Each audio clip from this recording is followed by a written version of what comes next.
Greetings and welcome to Stunt Hangar Video Hangouts. My name is Charles Carter and I will be your host this evening. If you are watching this as a replay, I want you to know that I host these YouTube streams every Monday and Friday evening starting at around 6:45 p.m. Pacific Standard Time. So make a note of this so you can watch or be part of the live stream. Plus, we have an after party following the live stream, which is sometimes better than the live stream portion. You must, however, have been registered as a Stunt Hangar Forum member to find the link to attend the after party.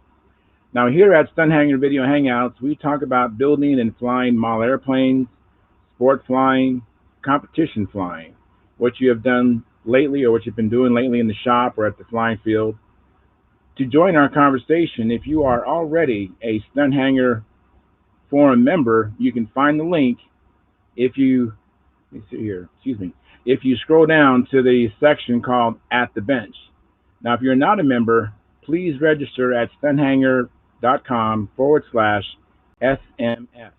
You must place a space between your real first and last name when you register. You must also use a valid email address or Sparky, the proprietor of Stunt Hangar, will not approve you. If you are inclined to not come in and just enjoy watching the show, wonderful, great. Please enter your comments or questions in the chat box, and I'll do my best to make your comments a part of the show. Now, mind you, sometimes I can't get a word in myself, but be patient. I will ask the panel your question. Now, if you find the Stunt Hangar Video Hangouts or the many building videos that Sparky does on this platform informative and enjoyable, please give us a thumbs up. Subscribe and share the videos. That helps the channel grow. Please consider joining our YouTube channel memberships starting at $4.99 a month, which is less than 17 cents a day.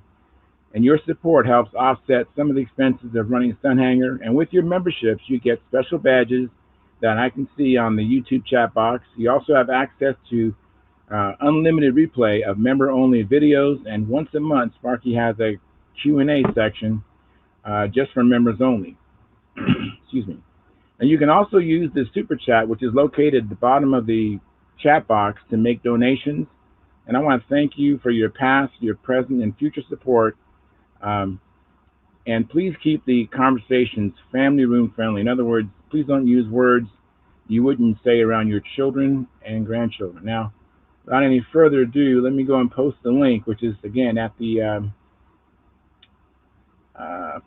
is at the Stunt Hangar Forum, and I'm going to post it now. So, alrighty, so it should be going. My internet's a little bit slow, and all right, well, we are on, and let me see what's going on here. I think I have Philip Bailey's there. Philip, I don't see your camera. Is on. Hey, Bob, how's it going? Hi, Charles. Who else we got here? Philip Bailey. Hi, Phil. I don't see his camera. I don't think his camera's on. And let me get the chat box up. And we have Alexander III. He says, "Good evening, all." Good evening, Alexander. This is your first time I think I've seen you in the chat box. Welcome, welcome. Do you fly control line or RC, or do you do other modeling, or none of all, or what? Go ahead and post your response in the chat box, Alexander. I look forward to seeing what you say. And just bear with me, Bob. I'm still getting situated here. Hey, Phil, you have company. Can't hear Phil.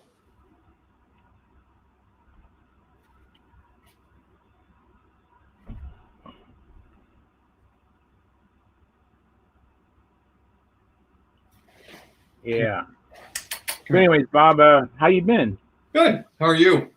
Doing well. Doing very well. I've been meaning to email you to ask for a PDF on how to put the bell crank in the Eternal that wing, the Eternal Blue Max.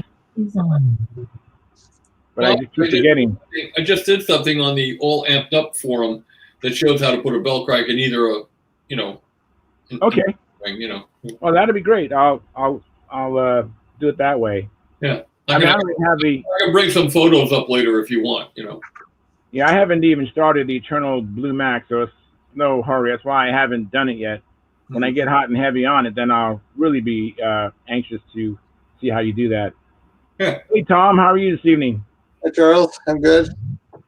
Good. Okay.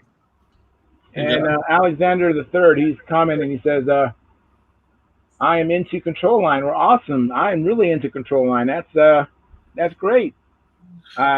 He says, "I busted my knee a while back. I'm definitely going to try and get back into flying again." Well, awesome. That'd be great.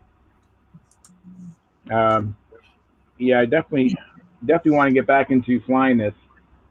And then another guy, Enigma One, says, "Hey," and I'm saying, "Hey, back to you." Hey, John, you sporting some new glasses or what? Oh, I forgot I had them on. Yeah, these are make it a little easier for me to work with the screen. Well, put them back on. I've got my other ones here. I feel more comfortable being with people with these on. All righty. All right. Does anybody have anything new they want to talk about? Say what? Anybody have anything new they want to talk about? I can share something here. As you well know, we lost Bob Whiteley. I know Bob Hunt knows him a lot better than I did. But I got a chance to meet him and get to know him a bit over the past, since VSC 2 or 3, I think. Wow. I met him before that. Went to his house with Gordon, who knew him quite well. And anyway, one of the last times I went to VSC, it was about the time I was designing and building my my 2-bits bike, and we got talking about biplanes. And he explained to me that he had a desire to one day get to building a particular semi-scale biplane stunner. And it's probably because he actually brought over and showed me a 3 view of it. How many of you are familiar with the Sorel Hyperbike? Oh yeah, sure. One that has a fuselage is like an airfoil. Yeah, and it was all basically square-sided, built up. Yeah. Okay. He wanted to build a stunt ship based around that. Yeah. And I promised him, I liked the idea too, and I promised him I wouldn't do anything, until he had or decided that he didn't want to do it. And I'm thinking about, I went online last night and got a whole bunch of information on the Sorel Hyperbike, plus a pretty good 3 view. Anyway, so I'm considering trying to do some work on it in honor of Bob. Kind of like, Yeah. I mean, he inspired it. So I was gonna, thanks. I was gonna bring up, see if I can find it here. I've got a real nice picture of one, just in case everybody'd like to see what it looks like. Oh, I would. It'd be great. Has a big swept back rudder, a big fin on it. Careful Big, looking fuselage. like a fish tail stabbing elevator on it. Yeah. Yeah, that's not the one I wanted. Well, while you're doing that, let me catch up on the chat box. Oh yeah, go ahead. Alexander Third says, "Thanks for the support." You're welcome. And then Enigma One says, "Dave A here. I guess how do I pop a window?" Is that you, Dave Adamson? You bet. I just figured it out. Well, fantastic. Hey, man, I'm into it. Hey, Bob. Fantastic. Fantastic. And I want to say hi, Mark. Welcome. Mine. And then T-Bone 1260, he says, "Hey, I want to try control line too." And T-Bone 1260 says, "Hi, Tom Luciano." So Hey Tom, if you're out there, hello. Good to at least see your name again. I enjoyed seeing you at the Nats a couple years ago. We had talked on the channel, but we actually met in person at the Nats. That was awesome. And who else do we have here? There it is. There Oh it is. wow, that is a neat looking plane. Hyperbite. We're seeing Jack Sheeks. Jack Sheeks flew one of those in the scale. Yeah. Neat. Did I just lose it? No, I still see it. It's still there. It's there. No, sir, you lost it a long time. I mean, how true it is. You noticed that right away, didn't you? hey, I resemble that remark. Jeez. Well, for some reason or other, I can't see it. I saw it and I accidentally clicked on something. Now I can't. I cannot see it. Well, I cannot tell. Let me see if this will help. Well, anyway, that's the hyperpipe. You want us to explain it to you? Yeah. What I lost her. Oh, Bobby. Be careful, Bob. Be careful. I'm older than you. It's funny. I love designs like this that are so purposeful. It's like the really essential, carefully designed flying bits connected by some lines. Yeah. You know what I mean? I mean, it's really funny. I mean, the wings are laid out like hyper densely, right? And the stab area, the fin area, everything's there, right? Then you got to put the axes in between to fit it together, right? And you come out with something slick. I don't know. Well, anyway, I'm planning on playing with this, and so Bob and others, I may be touching base with you guys a little bit on it. It's very cool. Yeah. Well, thank you. I know. Are you the one doing the 3D printing on the electric motor mounts?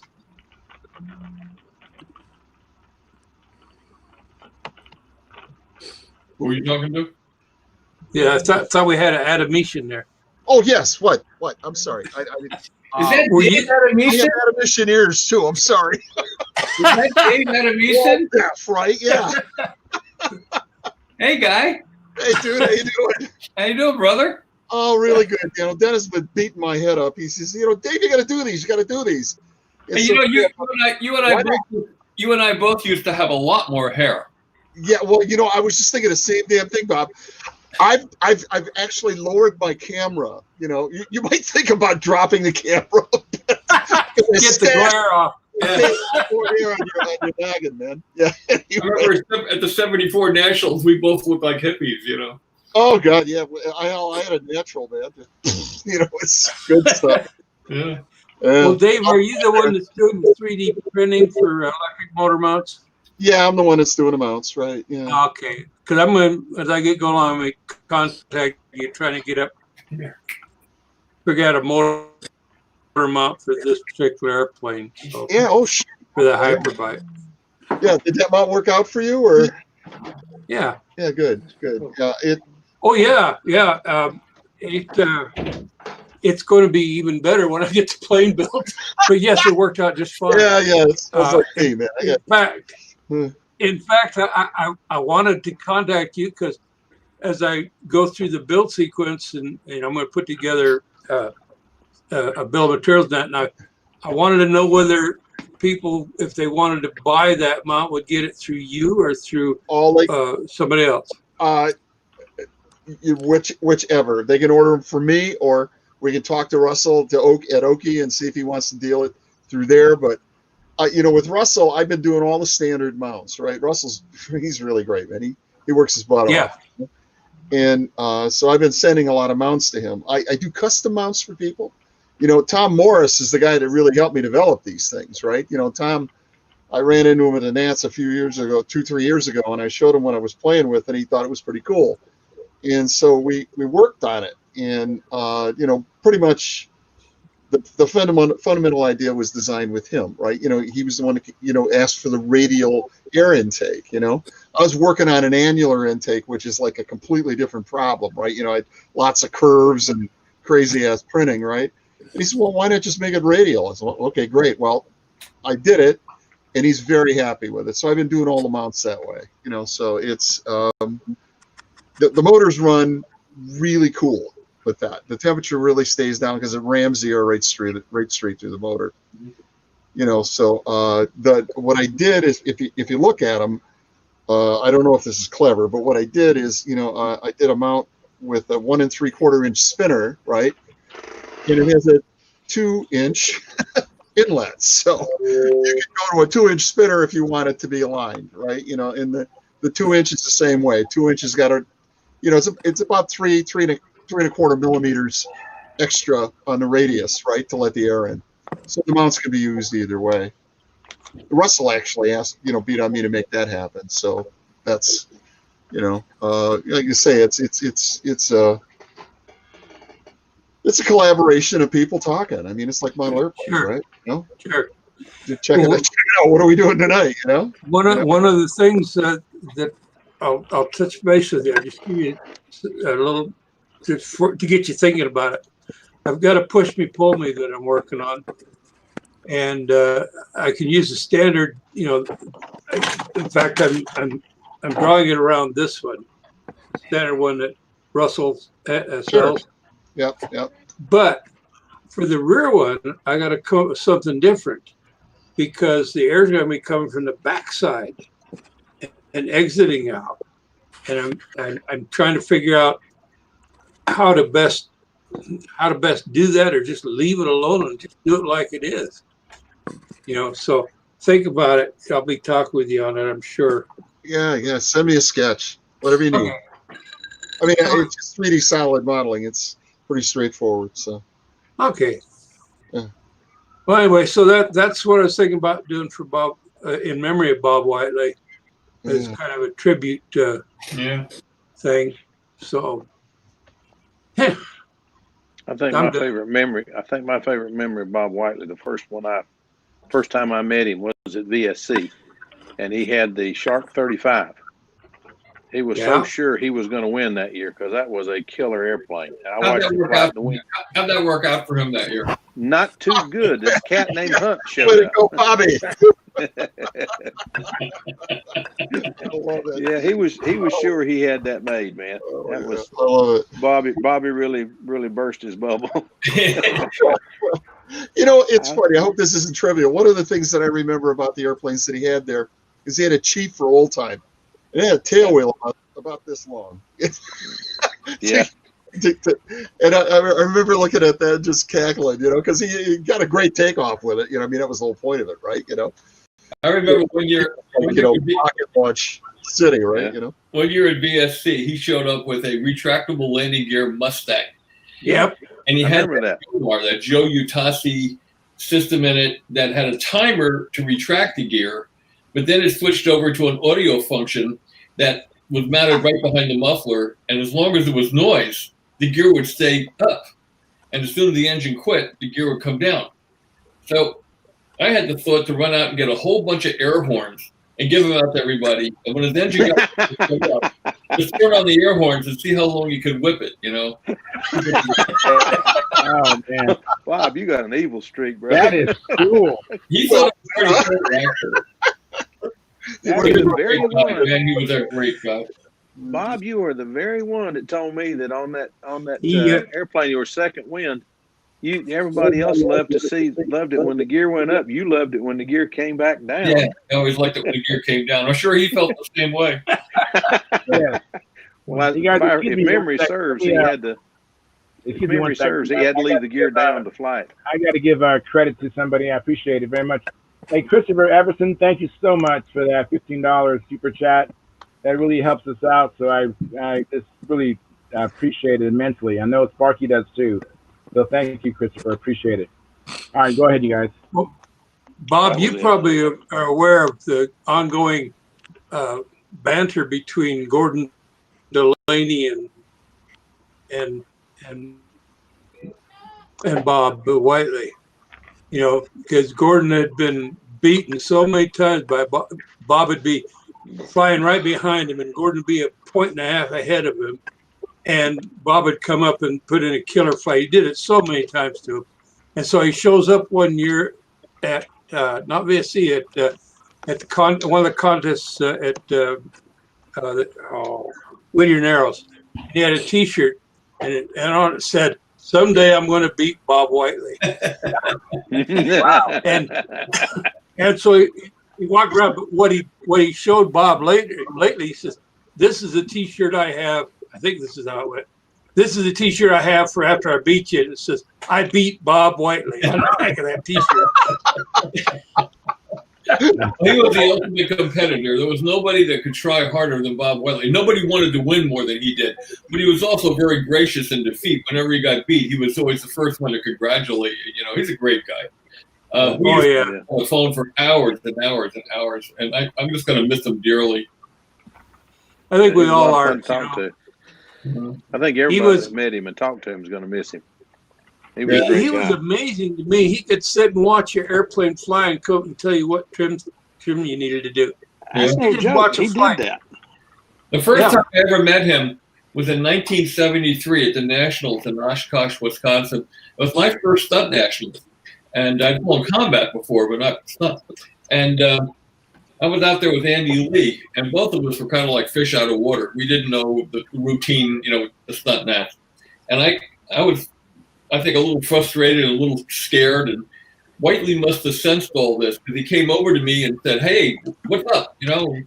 And I said, "Well," and I told him my concerns. And he said, "Hey, man, you're flying as good as anybody. Don't worry about it. Just relax and do your best." And he just kind of calmed me down.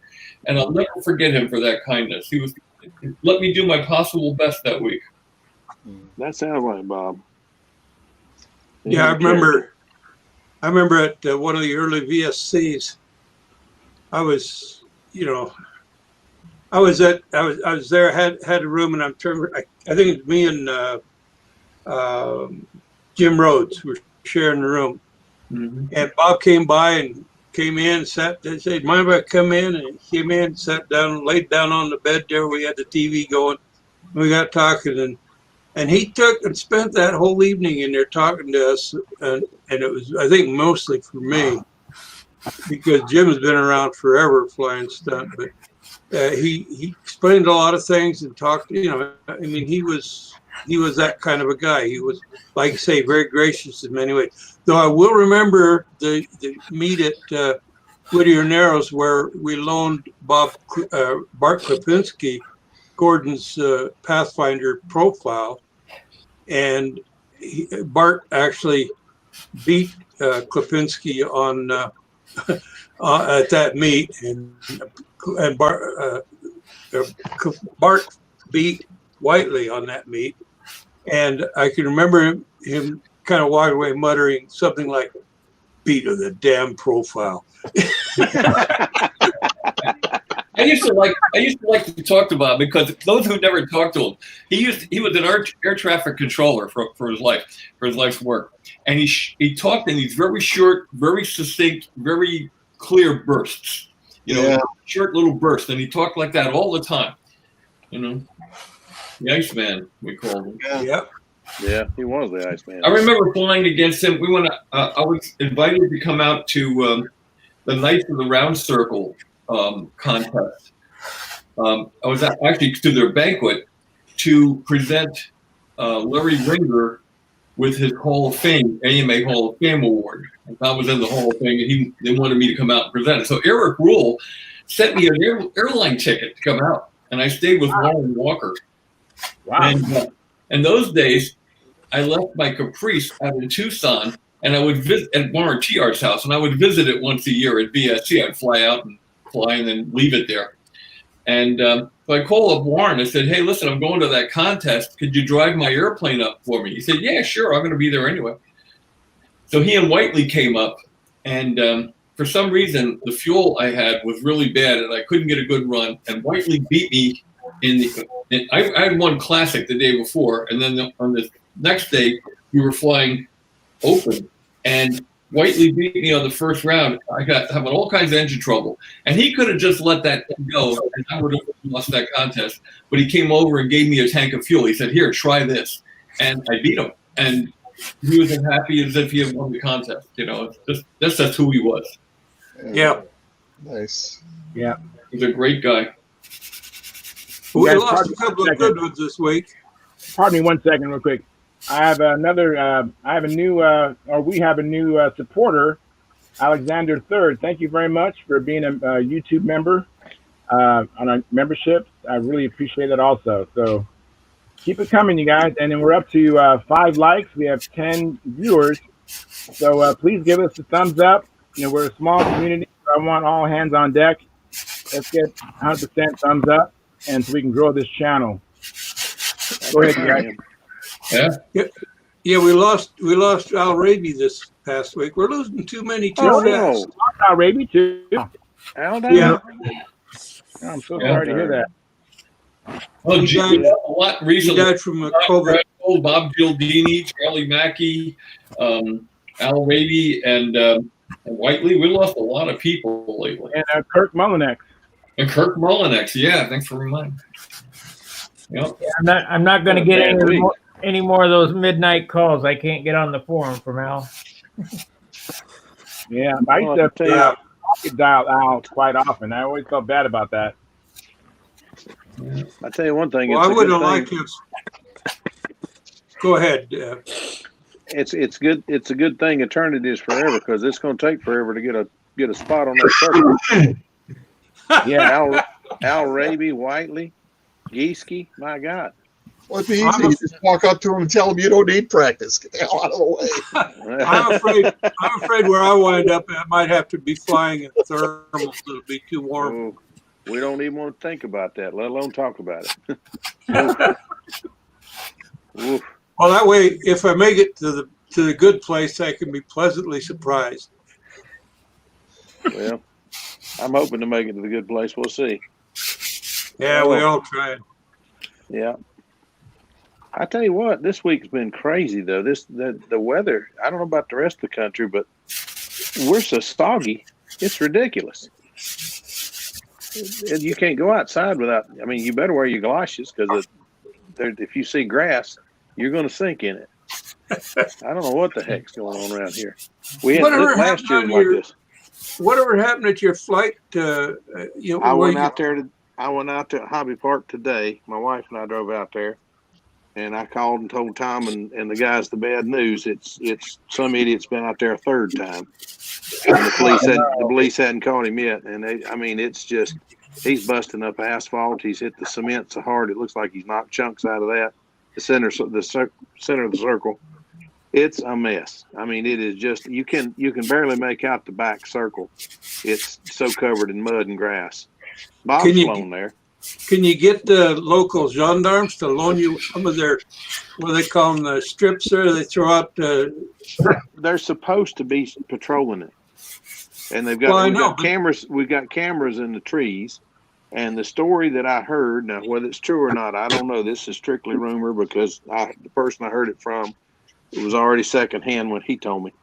But he said that the cop was out there and caught the guy, but knew him and let him go. No. So, and the worst part of it is he is a radio flyer. Oh, really? So he knew. We kind of know who it has to be, because you can match. I went out and took pictures of the tire print. But he's a guy that was flying right over. He was coming right through our circles at about 70 feet high. And we went over and asked him, if you don't mind, if you hit us, especially when 3 of us are out here flying our brand new airplanes, if you hit us, you're going to owe somebody some money, because we're tethered and you're not. And he has no idea. You AMA member? What's AMA? These guys don't give a crap. They go to the hobby shop, buy a foam airplane, and when they tear it up, they just go buy another one. Yeah. Mm-hmm. So they don't know anything about it. They don't know anything about sportsmanship or anything. Wait a minute, what's wrong with foam airplane? I don't know. I got interject here. Let's talk about molded foam, Bob. Yeah, you talked about the police let him go because he was a friend. Well, this is a story Jack Sheeks told me a long, long time ago.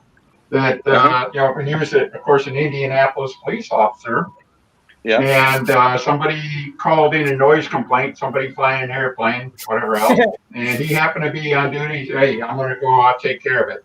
He went out there, got talking to people, and sooner or later, Jack in full police uniform is flying the airplane, Oh Lord. which must have gone over well with the original complainer, I'm sure. Yeah. Yeah, But I bet. yeah, I thought that was great. that's funny. Yeah, John, Jack was That a good sounds like storyteller Jack. too. So, yeah, He was a character. yeah. Some of the best stories I heard with Jack Sheeks. We both worked for municipalities. He was a police officer. I was DOT traffic signals, but I worked under the police. And some of the stories he told, he said, it ain't that way in Indianapolis. I said, well, it is in Winston-Salem.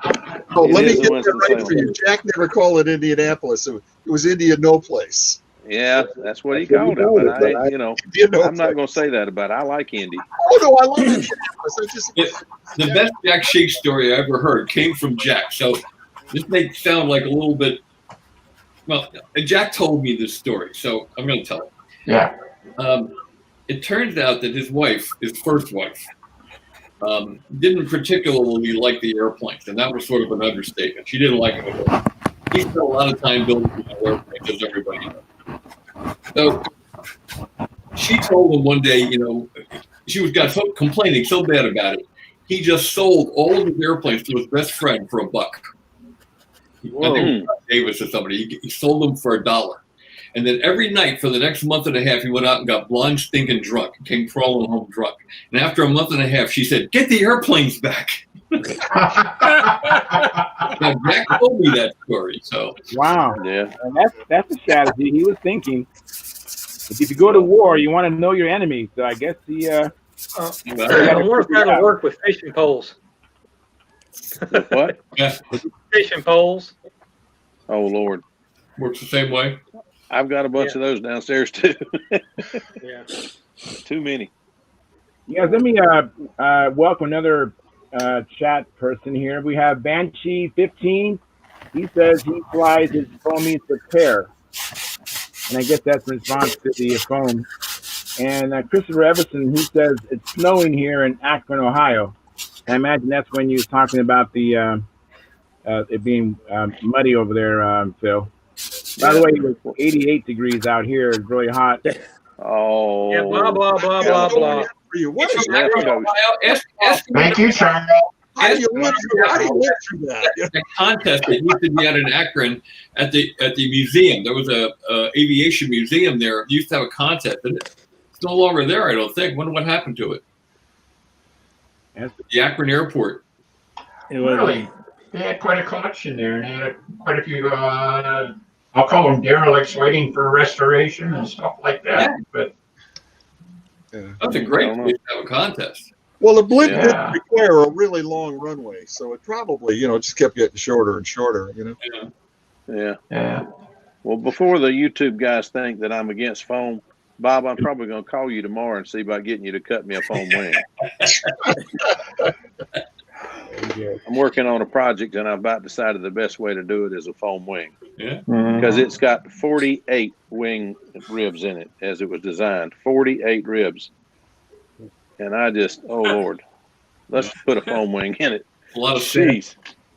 Yeah, it looked like it's an I-beamer when it's finished, though it's well, I guess it is kind of an I-beamer, but it's a European national champion, the Uno, and it's an interesting wing, very very slim. I think It'd be a nice electric project. That's an interesting looking airplane. Inline design, side mounted engine. It is. That's it. Yep. That's it. You guys got a heck of a memory, most of you. I have to take a cue card with me to remember the pattern. Well, I it's just saying we must visit the same website still. That's all. So Yeah. I think that was on the not the the Canadian site. I can't remember. It's not Outer Zone. I think it's a Canadian site. Yeah. I ended up on that by accident one night. I'd like to be able to get back on it. I can't remember how I got it. Yeah. I'll find it. But Lord, there's some neat planes on there. What? Yeah, it's called Ask the Canadian. Say Ask that the again. Canadian. Tip top. No, Hip pocket. Hip pocket. Yeah. Hip pocket. Okay. You guys, let me Look check that on the chat box again. That's right. Christopher Everson, he says, let me back up. Montana Farmer says, Hey guys. And then Christopher Everson says, I've been flying RC sailplanes for 40 years, and I have had the cops call on us at the club field 10 times. Each time the police officer shook his head and laughed. Well, And yeah, what are they supposed to do with a sailplane? I mean, yeah, and then Top Brent, he says, hi from Ogden, Utah. And then Hi, Brett. Montana Farmer, he says, how's everybody doing this evening? And then Christopher Everson, he says, I belong to that club. It was called the Akron Sky Masters. I guess that's in regards to the contest. Right. And then Christopher Everson says, we flew at MAPS on the north end of the airport. We're all caught up. And we have 9 Okay. likes and 16 viewers. So smash that thumbs up button. Really appreciate it. We have 1 super chat, 1 new member, and I'm really excited about that. But more is better. Talk about having the police called on you. We used to fly at the schoolyard across the street from where I lived in Glendora, California. We flew there Saturdays and Sundays, almost every Saturday and Sunday. But one day we were out there. We started getting a lot of calls. It was the same old lady lived about 6 blocks away, call about the noise, and the cops had come by. Finally, we went there one day. We didn't have anything with an engine on it. I had a hand truck, glider, and the cop came over, a different one. He came over and he told us we had to stop flying. We had a noise complaint, and I just kind of looked at him, picked up the airplane, and I threw it like that, And he looked. He says, "Well, I don't make any noise at all." I said, "No, I don't." I said, "It's amazing that woman's got such good hearing. She can hear, What she heard was she didn't hear the airplane. She heard you grunting when you threw it. Yeah, she heard your shoulder pop. That's what it was. That's what it was. I think what it was is she drove by and saw a bunch of young kids out there having fun and not getting into trouble, and she had to report on us, Yeah. That's right. Out there watching binoculars. We lost a flying field in Lexington because an old woman lived just on the outside of it. Now, keep in mind, the flying field in Lexington was on the old Lexington City dump. She lived on the outskirts of it, and our planes made so much noise it made her so nervous she was going to have to go to the nervous hospital. Wow. We were flying sailplanes. We were flying sailplanes with a winch. God. Just the sound of the planes going by. The cop come out to look at it, and I said, "Man, you burp louder than my plane. Any noise my plane makes. What gives?" But we lost the field on the account. She called the city so many times that they finally ran us off of there. And we had we built a building out there. Had one hauled in really, and done some major improvements to the place and hauled in gravel for the driveway. We lost the field. Oh, that's a shame. It is. Yeah, we lost the field in at Cherryland Airport in Sturgeon Bay, Wisconsin. We had permission from it was just a little fixed base operation, a little more than that. But we were told we'd go up, let them know at the control area there that we wanted to go flying if there's any problem.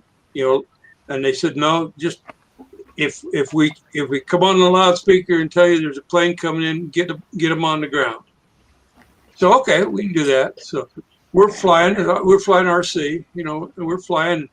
Come on there, said he's got a commuter airliner coming in from Milwaukee, and we had a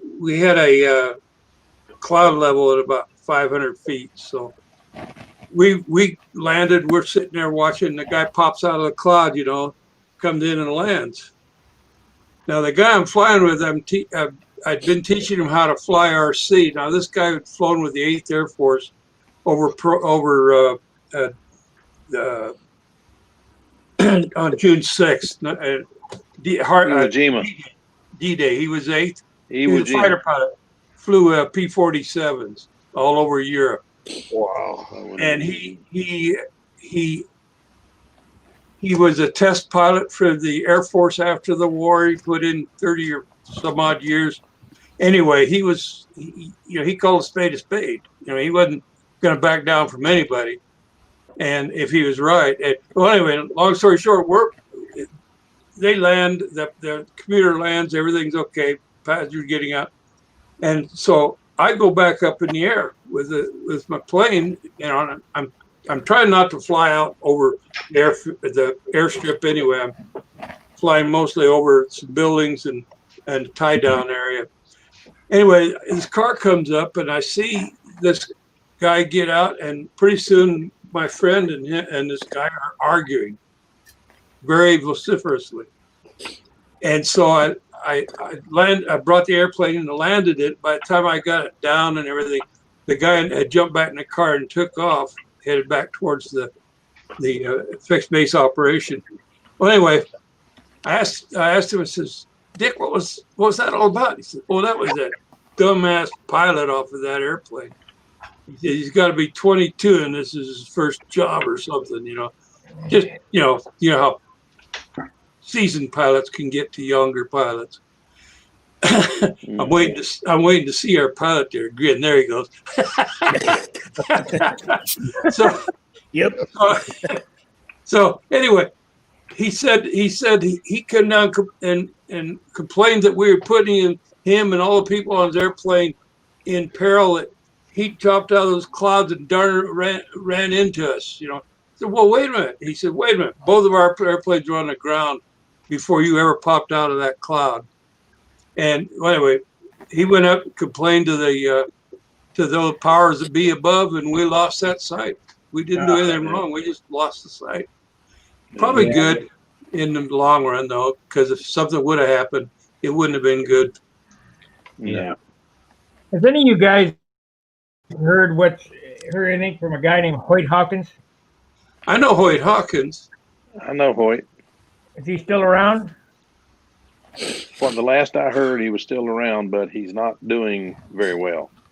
I talked to Tom Morris a few months ago about him, and I'm building his P40. It's one of the ones downstairs ready to be painted, and I can't paint in this weather. I don't like to paint and it turn all misty on me. But I'm building his P40, and I wanted to dedicate it to him and take it down and let him sign it. But Tom says if you're going to do that, you might better put a hustle buck on it because he's not doing real good. Last time I saw him, he had Parkinson's so bad he could hardly hold on to anything. Well, he's in a chair, is what I heard now. He had an operation that was supposed to make it better, and instead, apparently, it made it worse. Mm-hmm. So, he did for a long time, man. Hoyt would shake, and he'd talk, and he'd be just shaking, and his whole body got to where it would shake. But he'd get hold of that control handle. He's right there. He could still fly like a rascal, but Tom said no more. But he can't even stand up now. So that's a shame, but he's another good one. Do anything I met him for somewhere. I met him somewhere. That's why the name is VSC. Yeah. VSC.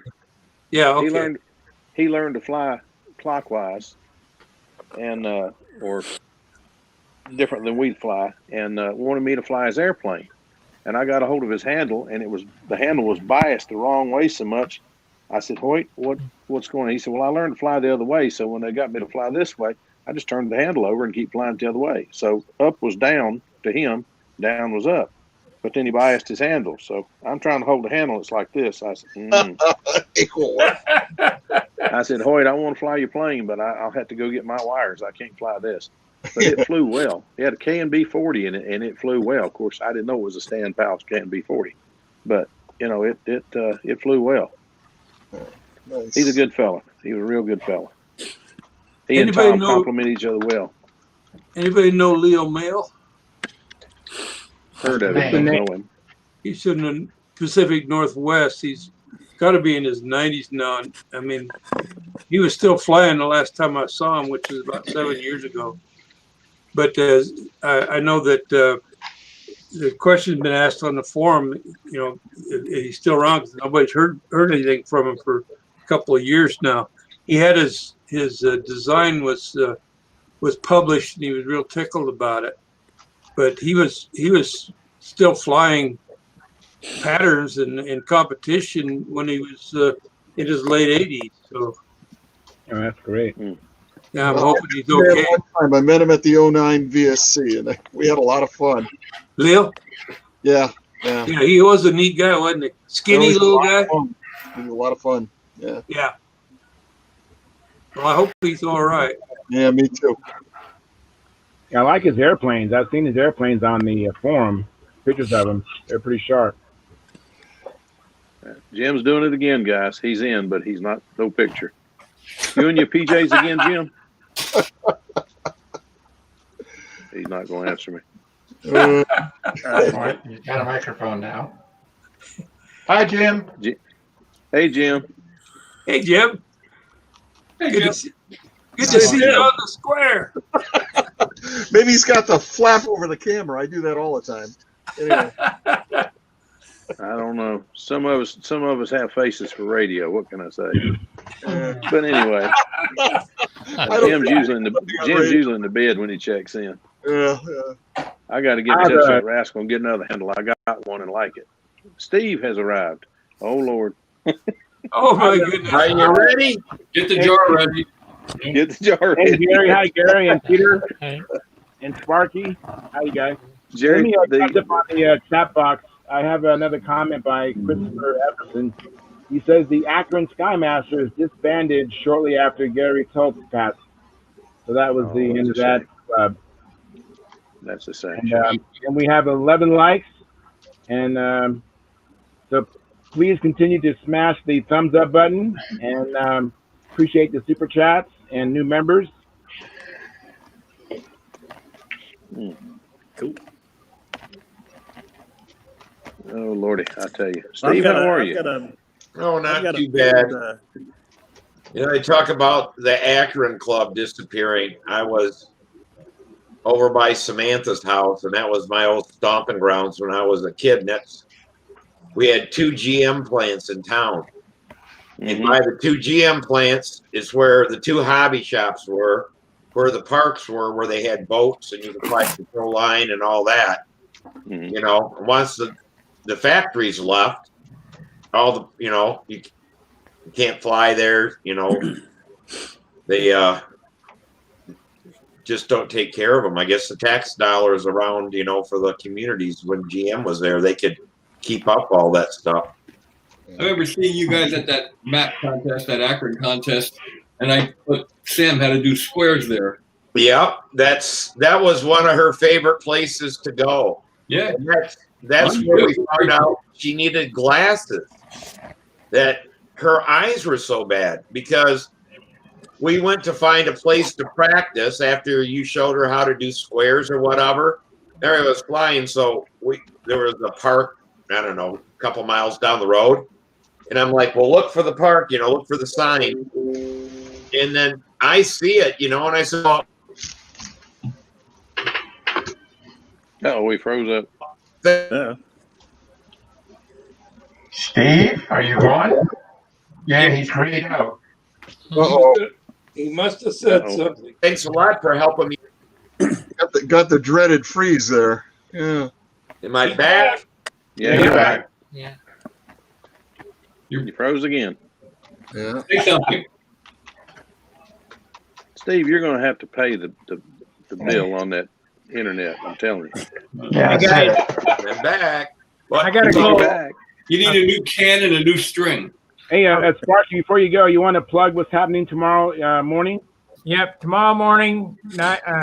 We'll probably start at 10 o'clock Eastern Standard Time. Saturday at John's with Dan Winship. We're going to do some foam cutting and some carbon layup for landing gear and bell crank. Cool. And kind of just have a BS session in the basement. I'm getting all this ready because I got to tote all this gear over there. So we'll have to watch it.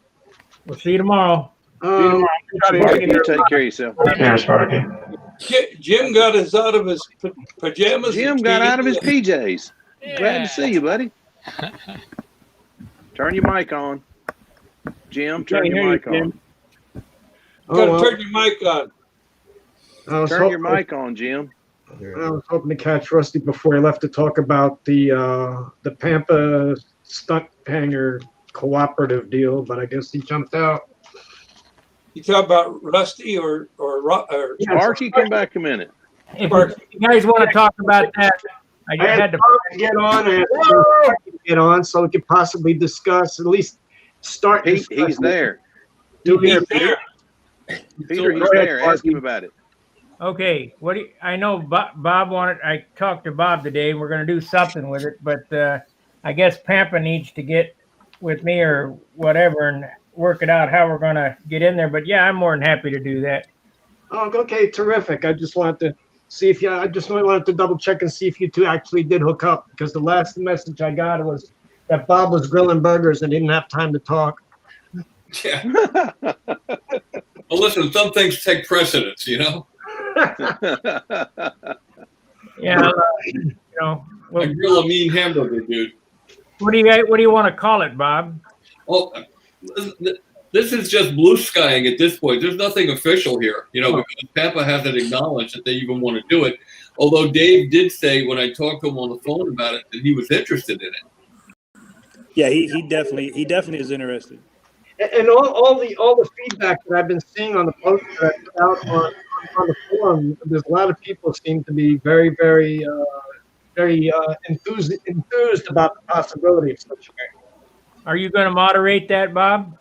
Well, if I'm asked to, I don't want to see Pampa go the way of the dodo bird here. It's been around since I'm a charter member.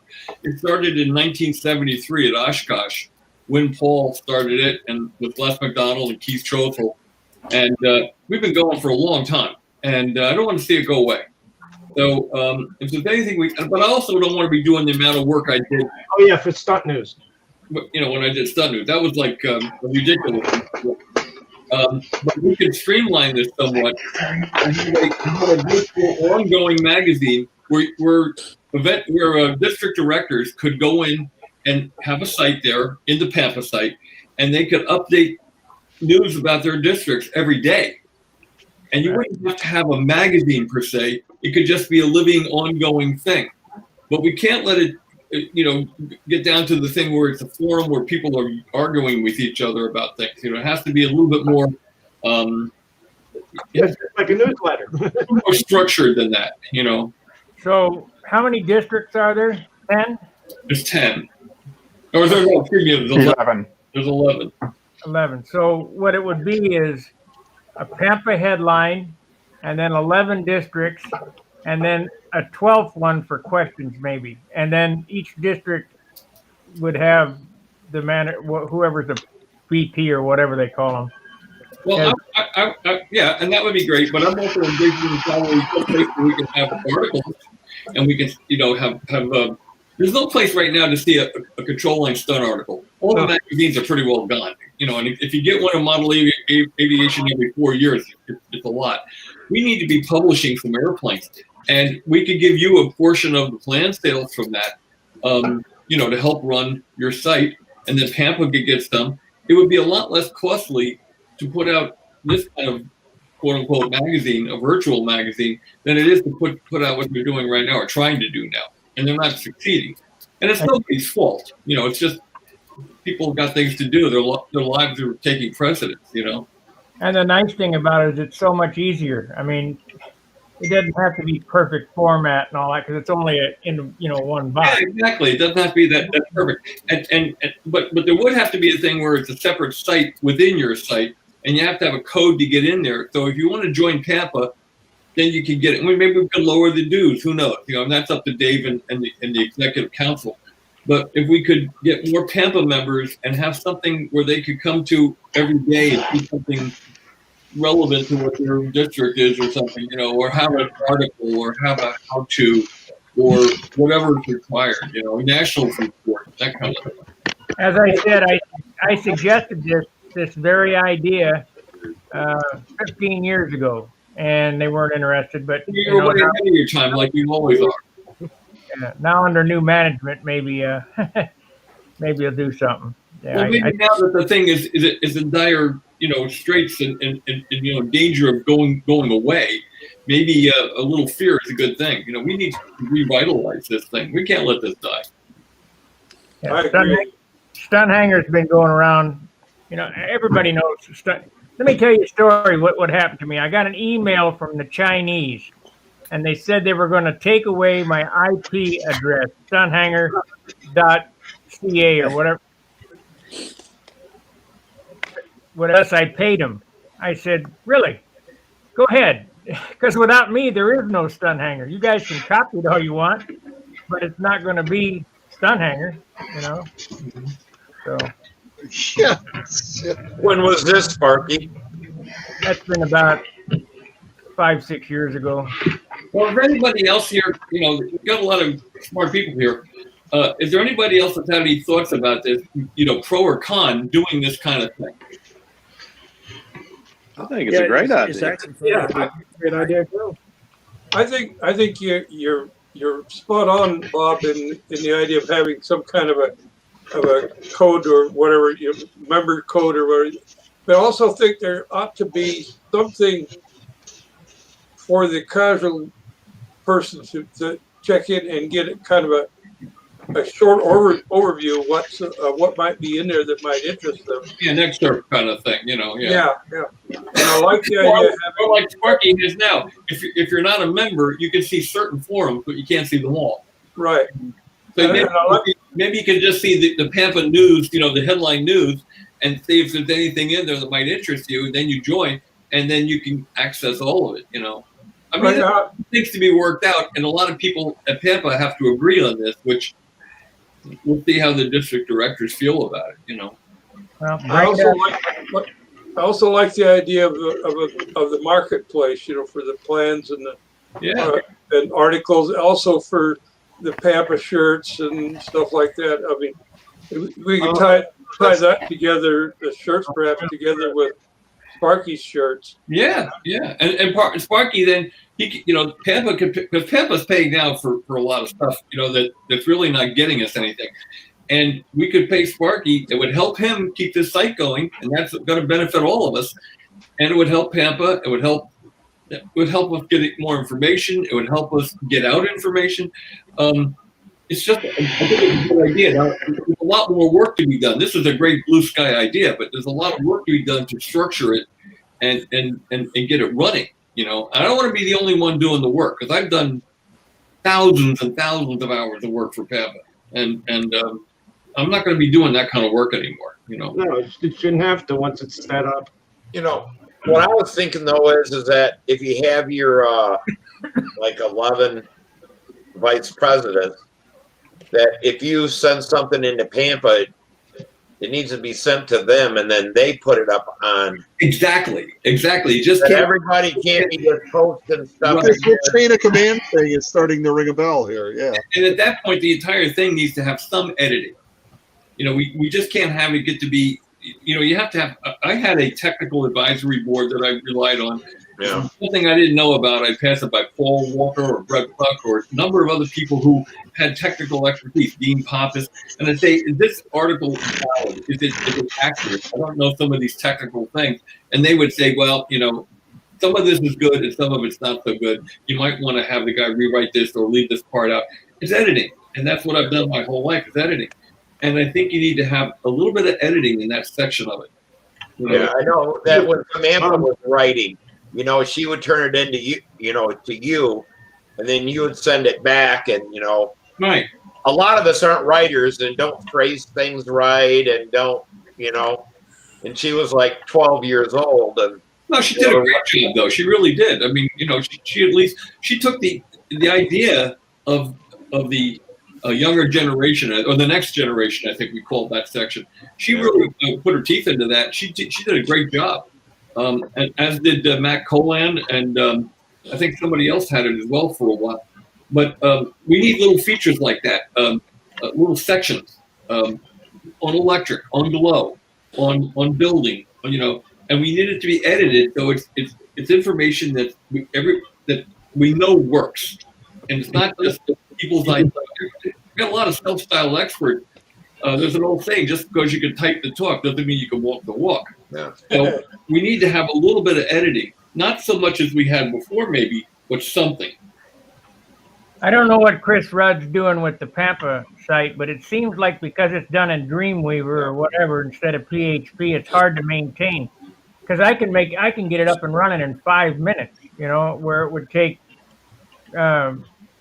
Chris, you know, seem like a week, you know, to get something done. Well, maybe that's another option is to rehost that site here, and then expand on the site within Stunthangar. That's another way of looking at it.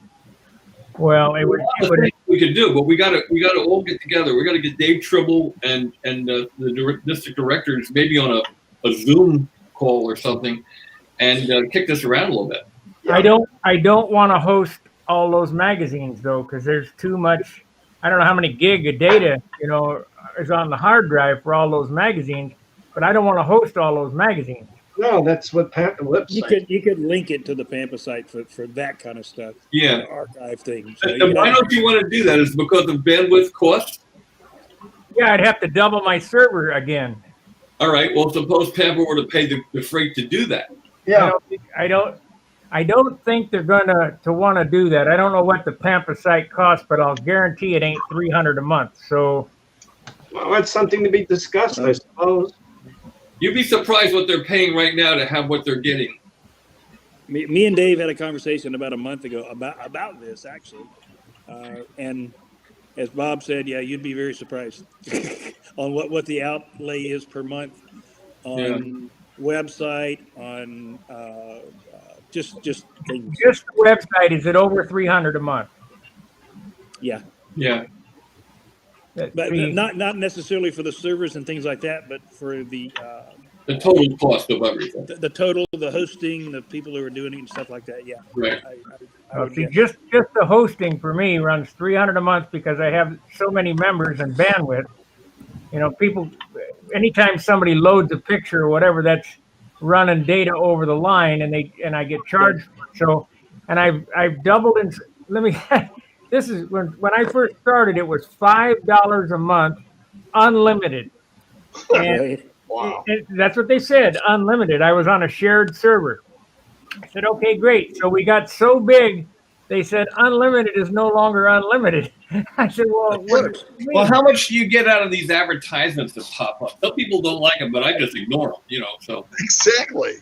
you Yeah, get, what are you you get anything out Welcome to the web. Click on it. Make some money for the guy, you know? right. you get anything out of those? The Google pays me, you know, so much an impression or whatever, and I end up, you know, a couple $100 a month on them. I'm going backwards on the site, but Well, this is a possible way we could all benefit. Pampa could benefit. You could benefit. Every control liner out there could benefit. You know. yeah. We're getting us to be a smaller group. We need to band together, and this is a good start, a good idea, I think, to consider to start thinking along those lines.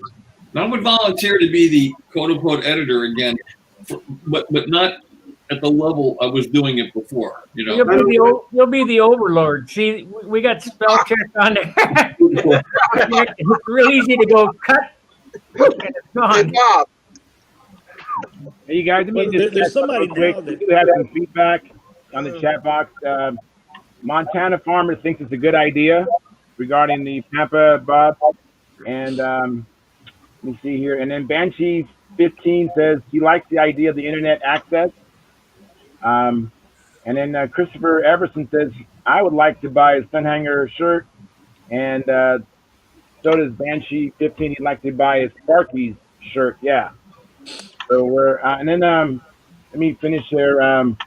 Christopher Everson says, I was there and I met you, Steve, and Sam. I gotta come You up met with Steve, and design. he's still going to willing to join Can us. I get a Pampa Overlord shirt? Yeah. Yeah. Sparky, one quick question. I think it'd be I better. tried to get some money today, and all I can use is PayPal. I'm having a philosophical disagreement with them right now. Is there another way I can get it to you? Hey, Bob, we can have it say Overlord underpaid. There you go. Send me a message on the forum, and I'll send you the address. Perfect. Thank you. I'll do it. Hey, Sparky, the thing about it is that Sparky, once this is done, just don't take off. the thing about a separate magazine, and acutely aware of all the problems with magazines. I was an editor for 30 years, flying models and then model aviation. And the thing people don't realize about a magazine, it's very much like a wood-burning stove. It consumes a tremendous amount of material every month. And when it's gone, it's gone. But if you had a virtual ongoing magazine, you'd always have content up there that maybe people that are new have never seen before. And you could then, after a while, phase it out and phase in new stuff as you got it. But you wouldn't have to be constrained to having to find stuff every 2 months to put out a 100-page magazine. That was crazy. Yeah. Nobody wanted to wait anymore. Well, what really needs to be done is for the members to glean the forum, because a lot of information is put on the forum and it's kind of lost. Let's say that a guy is from your district that posts something on the forum in the building section or the electric section or wherever. You can just copy and paste it into the article. The things that are appropriate, yes, But again, we want to keep the tension out of this. We want it to be informational. We don't want it to be a thing where we get into arguments and things like that, or have people come on there with ideas that are just completely off the wall and would be totally detrimental to people who are coming into the hobby and trying something new. And they read something online, they say, well, this guy must know what he's talking about. It's online, and then you could run an airplane. We need to have this thing a little bit structured, a little bit edited, but not as tight a format as we had before. Well, it needs to be a magazine, and if you get a magazine, you can't comment and put in your thoughts into that article. Good point. You could send letters to the editor. Right. And that would be the Overlord, one of the two. I like that idea of the Overlord. I think that's the Dark Lord. Yeah, the Dark Lord. Suit you, Bob. As far as the Stunt Hangar t-shirt goes, as soon as I get just a little extra time, I have to come up with a design and get it into Teespring, and we'll get them going again. Yeah. I will get it done by the anniversary, which is in February. I nominate the Tucker Special. How many are you going to do them without a date? Without a date this year, yeah. What about hats, Sparky? Yeah, I can do hats. Yeah, I like the idea of a hat. Yeah, I don't know why. Sparky, on your anniversary, how many years will it be? Used to grow my own, 16 years. Wow. That should be on that shirt. I know they don't want to put dates, but you could put, 20th. Just put a founded by date would be enough. Then it'll be evergreen. Yeah, that's a good idea. A great idea, Dan. 15 years, still sparking, Yeah. Oh, that's good. Still sparking. That's perfect. That's good. That's perfect. See what happens when a bunch of crazies put their heads together? Good gracious. Let me show you the picture that was made for me. Let me see here.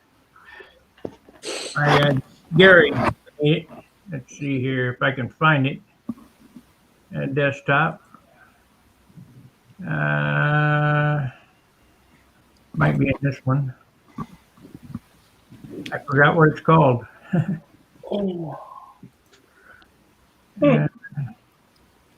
Light burn might be in that one. No. This is unreal. Are you doing that, Sparky? Go ahead. Tom L says, I had a stunner that Jack Sheets built. It came without an engine, and I put a Super Tiger 60 in it. I paid more than $1 for it. that was a steal. That was a good deal. And then Banshee 15 says, I need 3X. And I think that's regarding the shirt. Well, that's no problem because I'm not the printer anymore. I used to print them, but you're ordered right. You order them right from the factory. So let me share the screen here. If I can remember how to do it. Mark, do you got any airplane tattoos? No. There's Gary made that. Gary Sinclair made that for me. Oh, that's pretty cool. Oh, yeah, it is. And that scale is so appropriate to have that scale in there, too. Yeah. That is pretty doggone cool. I don't see nothing. I'll just give it a minute. Maybe it'll show up, Eddie. Okay. Oh.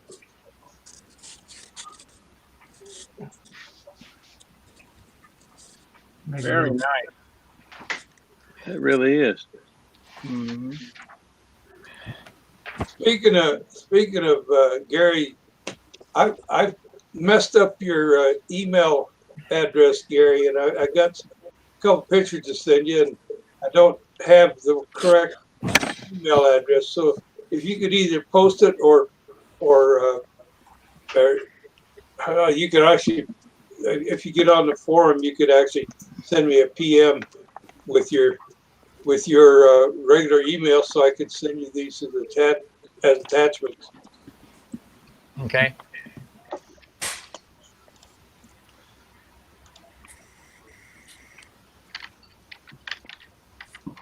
Well, hello there. How you doing? All right, Jim Smith. I'm back. What happened? Sparky's back now. I just have to figure out how to reverse my camera. My iPad. That's a weird deal. Hey, you don't have your pajamas on yet, do you, Jim? No. It's almost 11. Yeah, I know it. I won't be up much longer, I can tell you. I have some more comments from the chat box. Alexander III says, I'm going to get to bed. It's about 4 a.m. here in Scotland. Oh, my God. Take care, all. I will catch up before Sparky gets up on John at Saturday. Oh, Lord. And that's great. And Christopher Everson, he says, the only con I see is people having the time to put in the content and having the same people doing it every week. You need input from amounts of diverse people. Absolutely. The problem is nobody wants to do the work. Everybody wants to see it, but nobody wants to do the work. And this would force us in a way to cajoling each other into doing something. Yeah. Well, I would say that is the case, but there's more than several people that are currently Stunthangar members. I can't think of the names off the top of my head that kind of routinely do that, because you'll go to some threads and you'll see, oh, my latest my latest ride or something like that. And you'll see 30 pages of the entire construction of one model airplane or another. Not unlike what Sparky does with his video. So there are people out there that are doing it anyway already. It's just, editing their content and putting it into a more readable fashion. Well, what you just said struck a chord, because not only could we have step-by-step photo, like I'm doing one now on the electric side of the thing. We could have that, but there's a possibility we could actually do streaming videos on construction. Wow, mine's growing this. I was thinking the same thing, Bob. I have ideas on it. I'd be willing to help out where I can, Bob. Seriously. Get yourself a 12-year-old. Trust me. And you guys, let me add one more comment.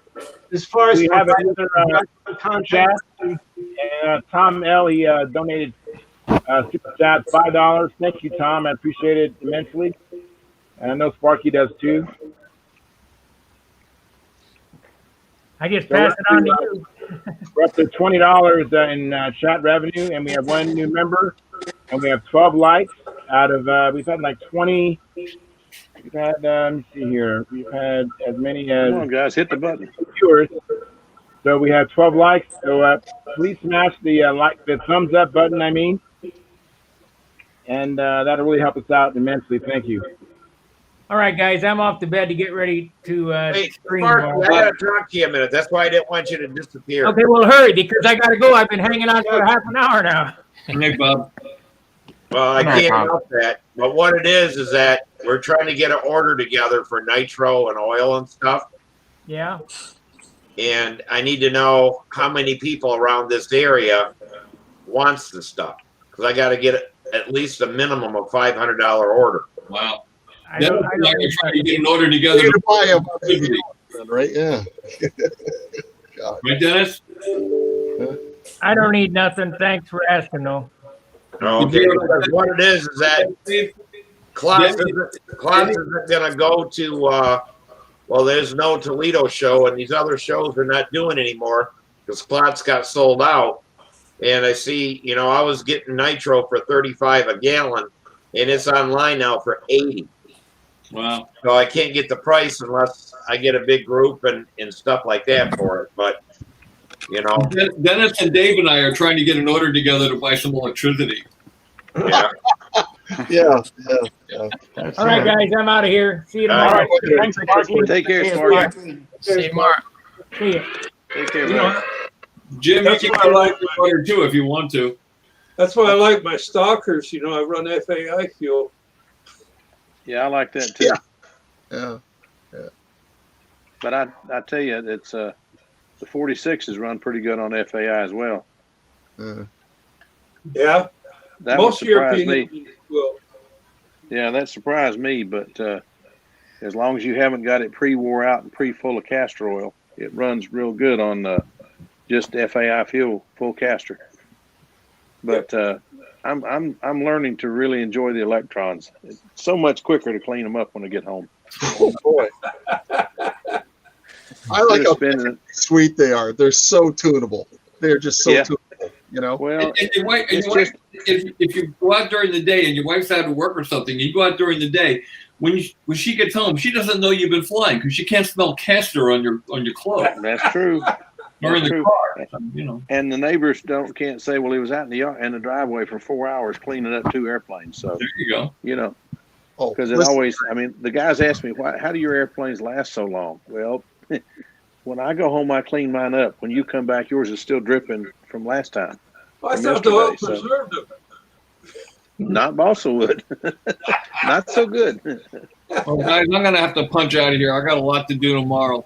But I wanted to, you know, Peter we kind of connected on PM a little while ago, and wanted to be on here to talk a little bit about this Pampa situation. So think about it some, and you know, maybe next week we can get together and kick it around again. Maybe come up with ideas. You know.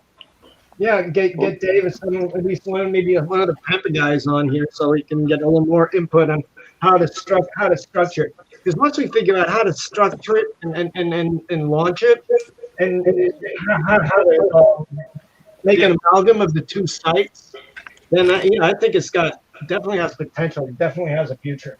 I agree, and it's not going to be easy, and we're going to have to work at it a little bit, and we're going to have to tweak it as we get it up and running and find out what works and what doesn't work. But I really think that this is one way to help Sparky, certainly. Yes, and there is an interest in the community. I did, from the small amount of market research I did so far, there is an interest in the community for it. Yeah, I mean, getting him to keep this thing going for a long time and help him out, but also to keep Pampa going. It's worthwhile. So think on it, and if you have any ideas, let's kick them around next Friday. And in the meantime, Mark, are you in contact with Dave Tribble on a regular basis?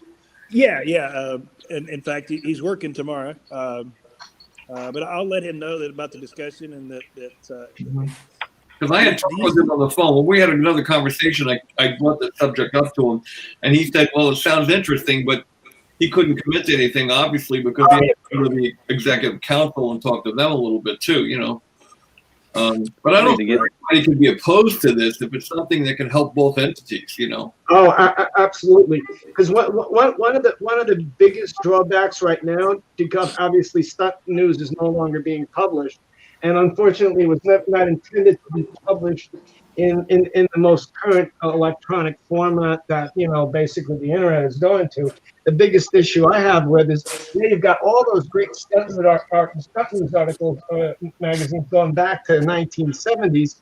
However, there's no way to search them. You have absolutely no idea what's in any one of them until you go in and read through the entire thing. And that's something, unfortunately, I don't think we'll be able to rectify. An archive, yeah, that would be. But, the AMA has got an archive now, and I know they put a tremendous amount of work into that, So.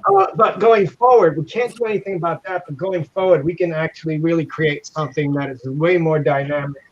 and searchable and far easier to use. Yeah, but as long as everybody contributes, Yeah, that's the key. Because I'll tell you this right now. It was like an iceberg. My job at all these magazines, especially the Stunt News thing. You only saw 10% of the effort. The 90% was being on the phone for hours and hours and hours, trying to track down people who were willing to write an article or a how-to or commit to doing a column or something. And it was just like pulling teeth for, I don't know, I did it for what, 12 years? And, yep. And I just burned out, you know? Wow. Wow. Guys, I'm out of here. I'll see y'all Monday. All right. Take care of yourself, Eddie. All right, guys, be good. See you next time. Come Take care, Bob. Bye-bye. Bob, hang in there. Catch you later, Bob. And Bob, Banshee 15, he says, have a good one. I'm sure that's him saying good night as well.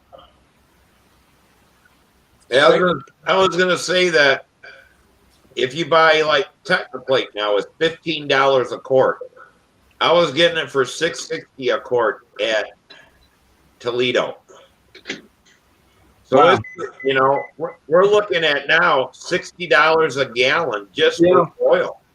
Oh, you're looking, it's $80 a gallon just for the fuel. Steve, get in touch with FHS. I'll get you the number for Monday night. They're in South Carolina. They're just across the line. I go by there every time I go to my daughter's house. I go by there. I bring the local guys back fuel all the time. We will. Is that Red Max? Huh? Red Max. Yes. Max? Yeah. Okay. I'll try to get their information for you. And if you talk to them, these guys are more than willing to work with us any way they can. Because they're the nitro funny cars and fuelers and all are not doing near what they used to do. The bikes are not doing what they want to do.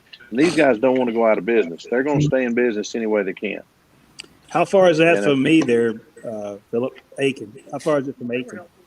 I don't know where Aiken is exactly, but it's right across the border at, what's the name of that? Rock Hill. No, not Rock Hill. It's right down there in Lake Wiley. It's in the Lake Wiley area. Okay. I was thinking the name of the town. Aiken is right in my back. Oh. It's in my head. Only if you're sitting. Only if My You're what? I can't remember where the place is. The name of it. It's I can it's look before it up. you get to the big town. It's got the peach. Yeah, I the can't big butt. Yeah. Is that Georgia? I'm drawing a blank tonight. They all have peaches. FHS. Yeah. You Or it might be listed Red Max. It doesn't matter for me because I got like 3 cases of oil, and I got I think 7 gallons of nitro, and 4 full gallons of castor. I have it because I always buy it when I went. But a lot of people, I gave here 2 years ago. I gave Sparky 2 gallons of nitro. Gave John 1. I gave I didn't give Dick 1. So that's out of my own stock.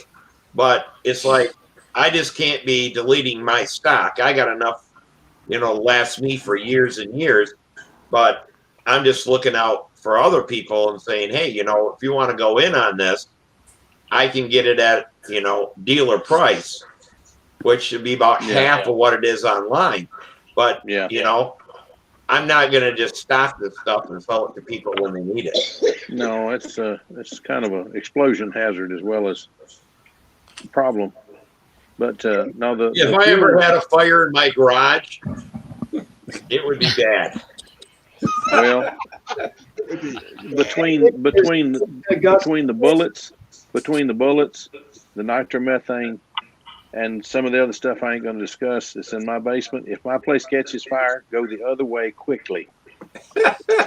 Well, that's my bait. If my bait, that's where my loading station's at and everything down in my basement. Yeah.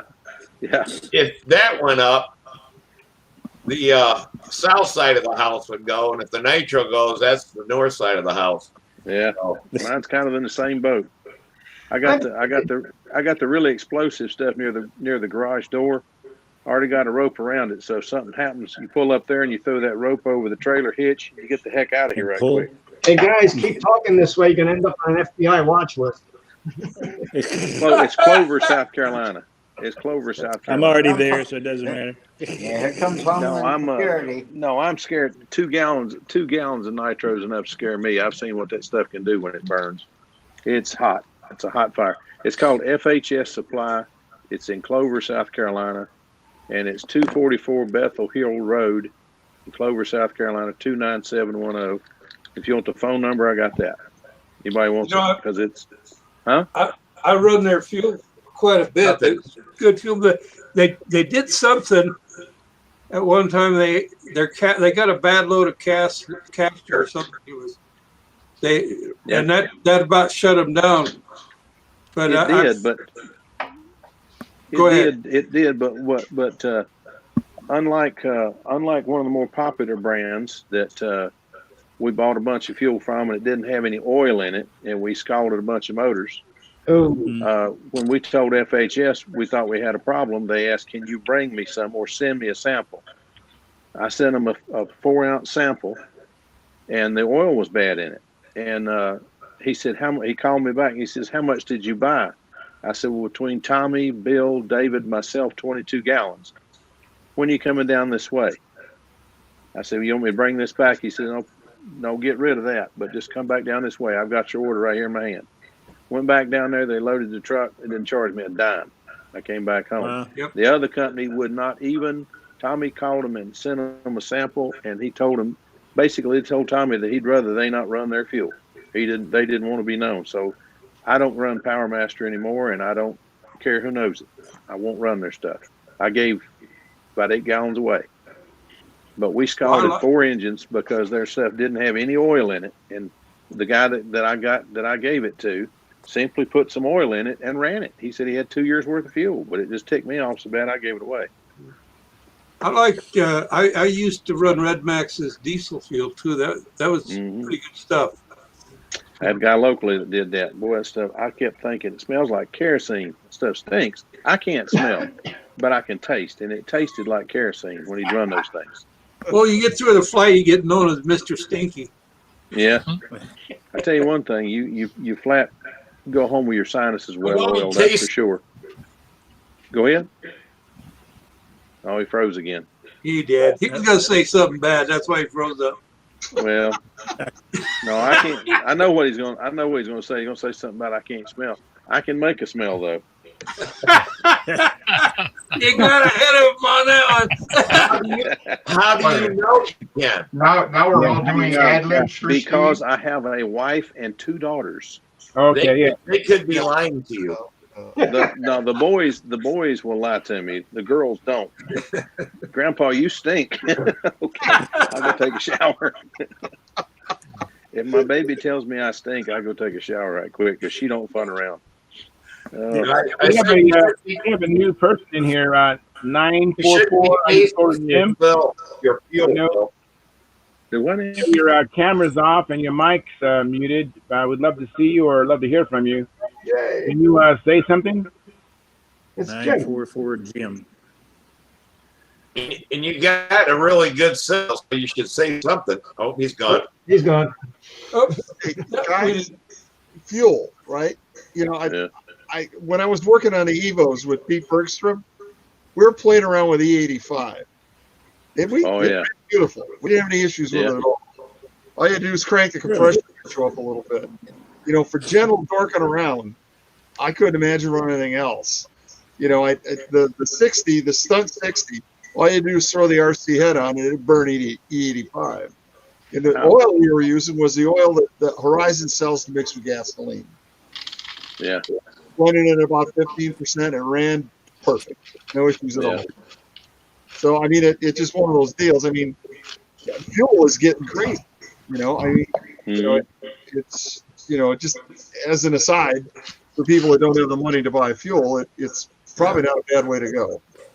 Well, that's one of the things that drove me to electric is the fuel has gotten so expensive and hard to get.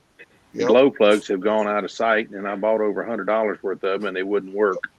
You take the battery off, and they died. And he tried to make it right, but his plugs just didn't work for what I was doing. Yeah. Then I can't fault the guy at all. He did an excellent job trying to help us, but they just didn't work. But the propellers were hitting $50 a piece. I said, this is insane. The guys that are flying electric are spending $3 for a propeller. They don't have a glow plug. They don't have to worry about fuel. They plug it in the wall. I think I want to try this. So I tried one airplane. Yep. Now I have 6. Yep. So, I mean, yeah, but you can plug it into the wall, but it's a long cord. It is. It is. It's a long cord. Again, I go back. That's why I like my stalkers, because it's methanol, little caster. That's it. And the diesels. I've kind of you made it. When you mentioned glow plugs, the diesels that I've been picking up, what I need is K1, a little caster, and a little ether. Little ether. Yeah. And there we go. It's simple. It's not expensive fuel at all. I mean, you only make it up.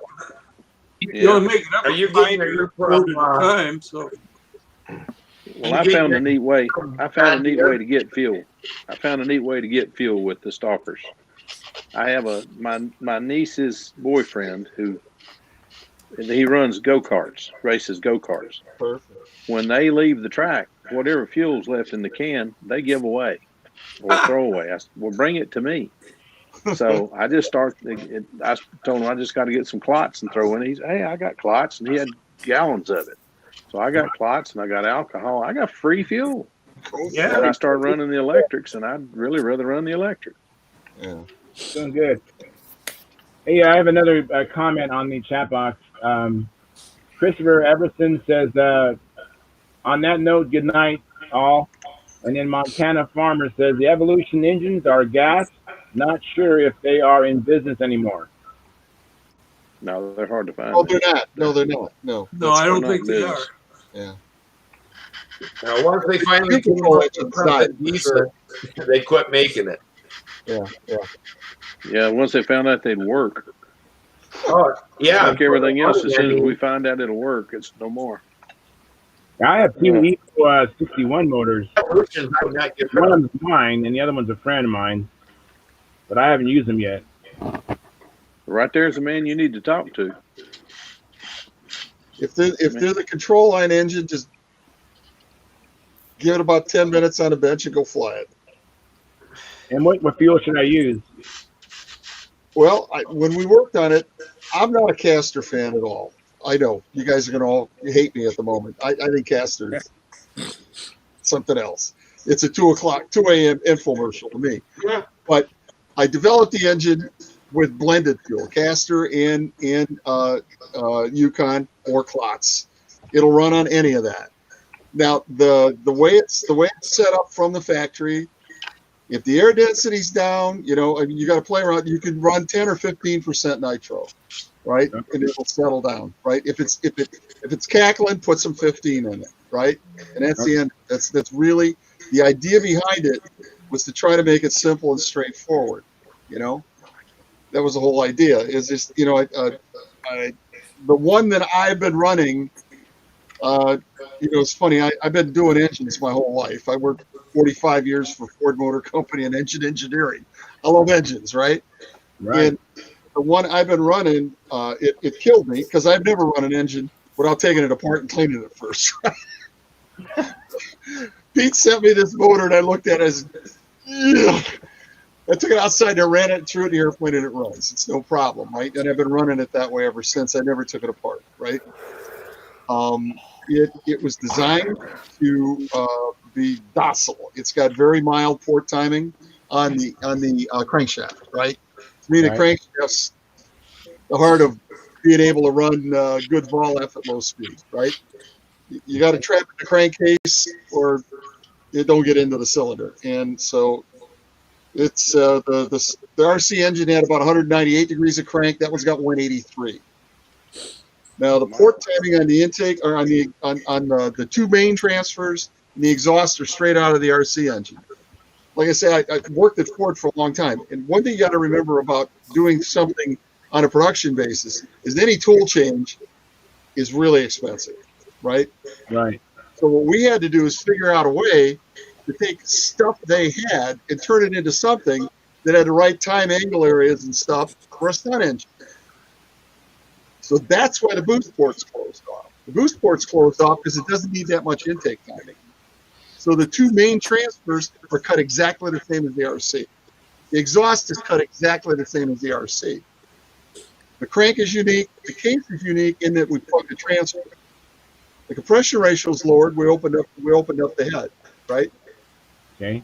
So you got a different crank, a different case, and a different head. And the part that was really funny is the 60, the small case, they consider that the small case, only came in up to a 52, right? Well, their 60 was about this big, you know? Yeah. And it was in an engine that they put, 90s or 120s in or something, right? It was in that kind of crankcase. It dawned on me when I was looking at it, if you look at the piston casting from, Dennis sent me one of the RC60s. If you looked at the piston casting, all it was is, if you looked at where it was just a machined down version of the great big piston. And, okay, it must be me. So anyway, I noticed that the pin bosses went all the way up to the crown of the piston. I said, well, we already got a casting we can make a piston out of. And the guys over there, in China took the ball from there. And what we were able to do is we're able to retime the crankshaft just by changing the cutter. All the NC stuff didn't change. So all I had to do was not cut the boost port, put a smaller cutter in for the crank, and, machine ahead slightly different, and they didn't have any issues with that, and that's where those engines came from. And that's why those engines are at those numbers and those points, because it was the only way to get something that was timed in a reasonable sense to run a stunt, run for stunt. Okay. What really breaks my heart is that before it ended, we had done a 40. We did a 40 in the 36 case. It's an absolute gem. It is it's absolutely perfect, and they decided not to do the 40. Wow. And that always broke my heart. I had one left. Yeah, I seen that at Toledo. The 40? He froze up again. Yeah, the 40 on the stand. I tried doing an RC version, which was kind of cool. But I mean, the whole thing was, we did the same thing. They did an RC 40, and we did the hooky poo on the tooling to get the 40, the stunt 40. And that thing, man, I'm telling you, there's one that's still out there running. It's the only one that I know of that exists. Yeah, Wesley Dick has it in one of his Aries. He replaced the Aerotiger on it. He pulls a half-inch more diameter on the prop. Wow. Yeah. So that's some serious thrusting going on there. So physically, the engine's the same size as the Aerotiger. So yeah, it's that tiny little 36 case, right? So it was a lot of thunder in a small package. I was really excited about that, and it never took off. And like I said, I had the one prototype left, and it was just laying here. And Wesley was having problems with one of the airplanes. He had a Evo 36 in it or something or another, and I thought, Jesus, I feel bad about that. I inflicted that on the modeling world.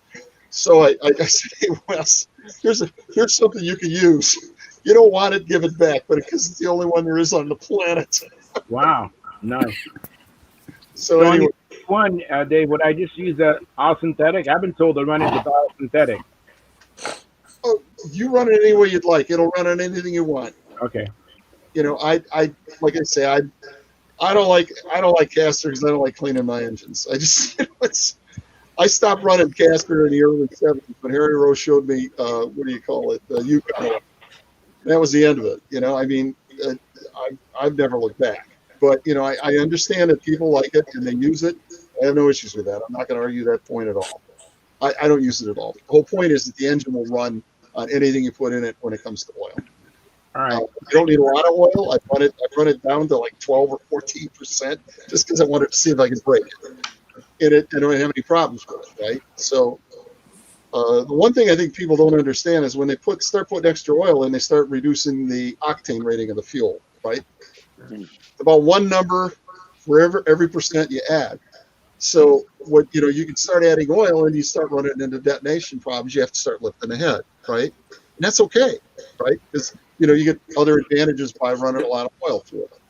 But those are things that you have to remember, and that is the heart of, to me, tuning an engine. You have to understand how much you can either jack the head up, or you can change the amount of oil you put in the fuel, right? Or you change the amount of nitro. But the whole point is that I like tight squish bands. If you're gonna have a squish band, you might as well put it right down on top of the piston. So that's why I like to lower the oil a little bit and put a little bigger hemisphere in it, right? Because what you start running into when you get these awkward moments in squish bands between being really tight and being irrelevant, right? Where what happens is you trap end gas in that gap, and that's what detonates. That's what causes the detonation, right? You end up with fuel and air, and what happens is when the fire starts in the combustion chamber, it comes down and it runs into that narrow gap and it puts the fire out. All right?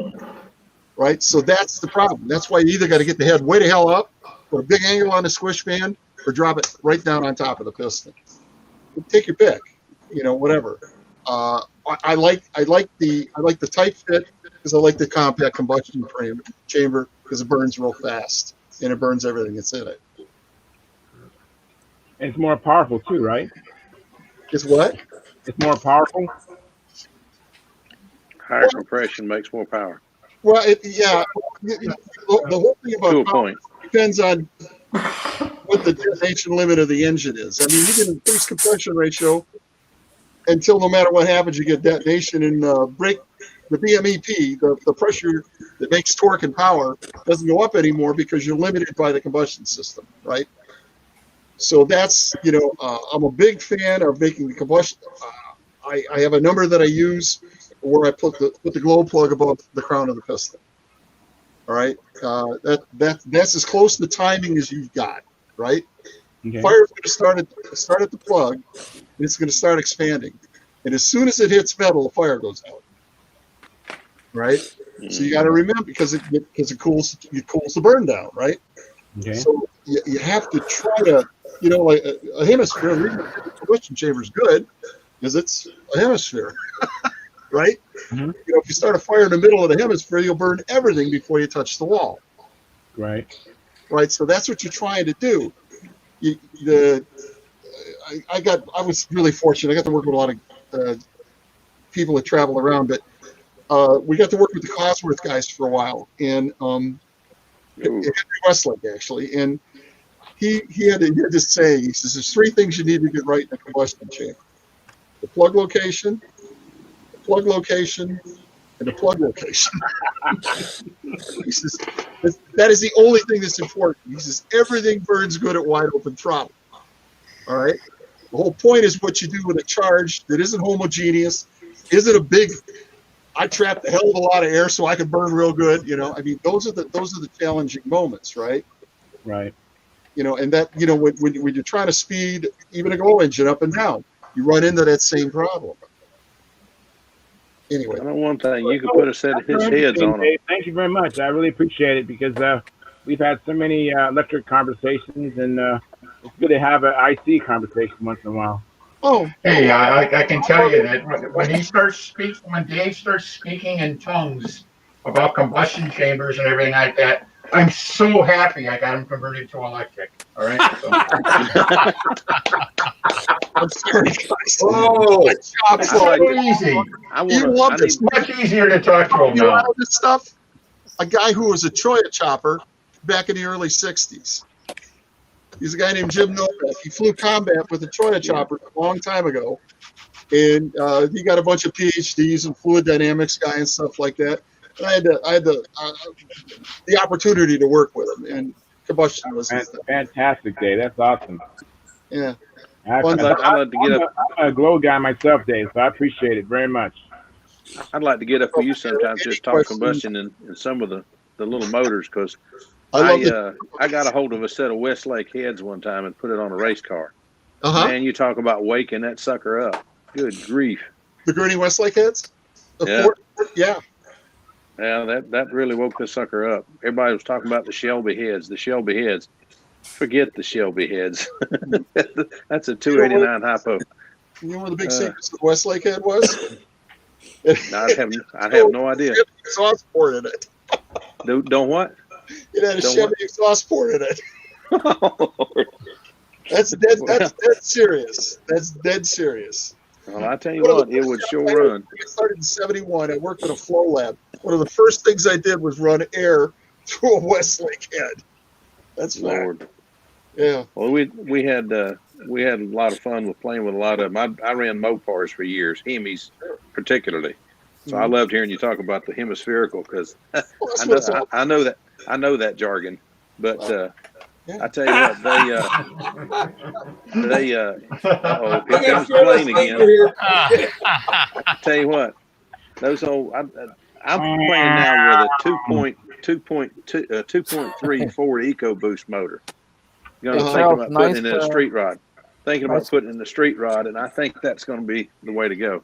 You know what's funny? I can't believe that more people aren't doing that. The new 2.7, the little V6, it's only about this damn big. You can put all of those engines in. I love that idea. Charles wants to get back to electric. He's done with 710 horsepower from a 2.3, easy, and people won't do it. Yeah. I don't understand. Well, it's got too many for it mixes them up. Yeah. Jim, I tell you what, it's a lot of fun. You know, Dave, this What? means let's get back to model aviation. Okay. Is Get that back what to that model means? airplanes. I thought you were speaking in tongues. I didn't know. Yeah, What is that on top of it? It looks like my hero, Garfield. It's What is it? Eminem's biplane. Eminem. Okay. Oh yeah, I like that. All right. Yes. Okay. Jim, Model airplanes. Jim, how is your bill going? Hey, Charles, I'll see your M&Ms and I'll raise you a Ratbird. Oh, Lord. Oh, Lord. Buddy, Ratbird. Oh, I don't get that. I went over Electric my head. combat ship. That's a half fast, and it's got one of those in it. Oh, damn. Oh, Lord. Oh, Airplanes Lord. are all good, Dave. I love this thing. Yeah. Yeah, it's very cool. I made you big, Dave, so we can see it a little better. it's one of Walter's kits, you know. Very nice. That's pretty That was cool. good. I had an IC half-ass, and I gave it to a flying buddy, and he's going to fix it someday. I'll leave it at that. I want this changed over to electric. It's a real fast. I'm hoping it's at least 3/4 fast. Yeah. You know, it's kind of funny. I was looking at it when I was building. It's got a real old-fashioned like laminar airfoil in it. You know, about 11%. You know, it's a thin. It looks big, but it's a thin wing. You know, aerodynamically. So I don't know that it might go pretty quick. I'm hoping for it. I got a couple of EF1 motors, and I got they're like 1300 kV. You know, sort of like 4S motors. Except I got a 5S battery and I got a 6S battery.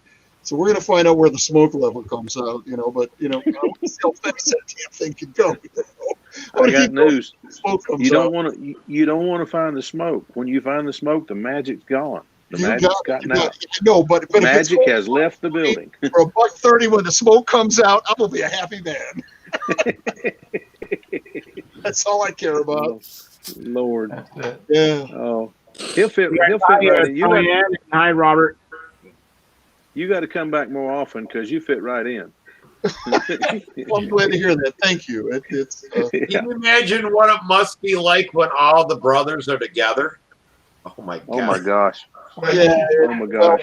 Yeah. Well, I just wonder what Christmas was like around there. I mean, we had Cadillac, then Ford. Yeah. I mean, you know, GM and Ford. My goodness. Oh yeah. With all the back in the '70s when NASCAR was so big. And it was actually something to pay attention to. I bet that was a heck of a table. Knowing their dad a little bit and their mom. That's what I mean. Because he was a Cadillac man. And their mom and their nephew. I don't know their nephew that well. but I loved her mom and dad. I would assume it got pretty loquacious. Yeah. Well, we get together on Thursday nights. Maybe we'll drag some of you guys along on that one sometime. But Arch, the older brother, right? Bobo, yeah, older brother Arch, and Dennis and I, and generally Arch's first son Archie, get together. Every now and then my sister drops by, just to make sure that we're, not losing it, keeping it clean. No, not that. Oh, I've got a Vico 60 that Archie did.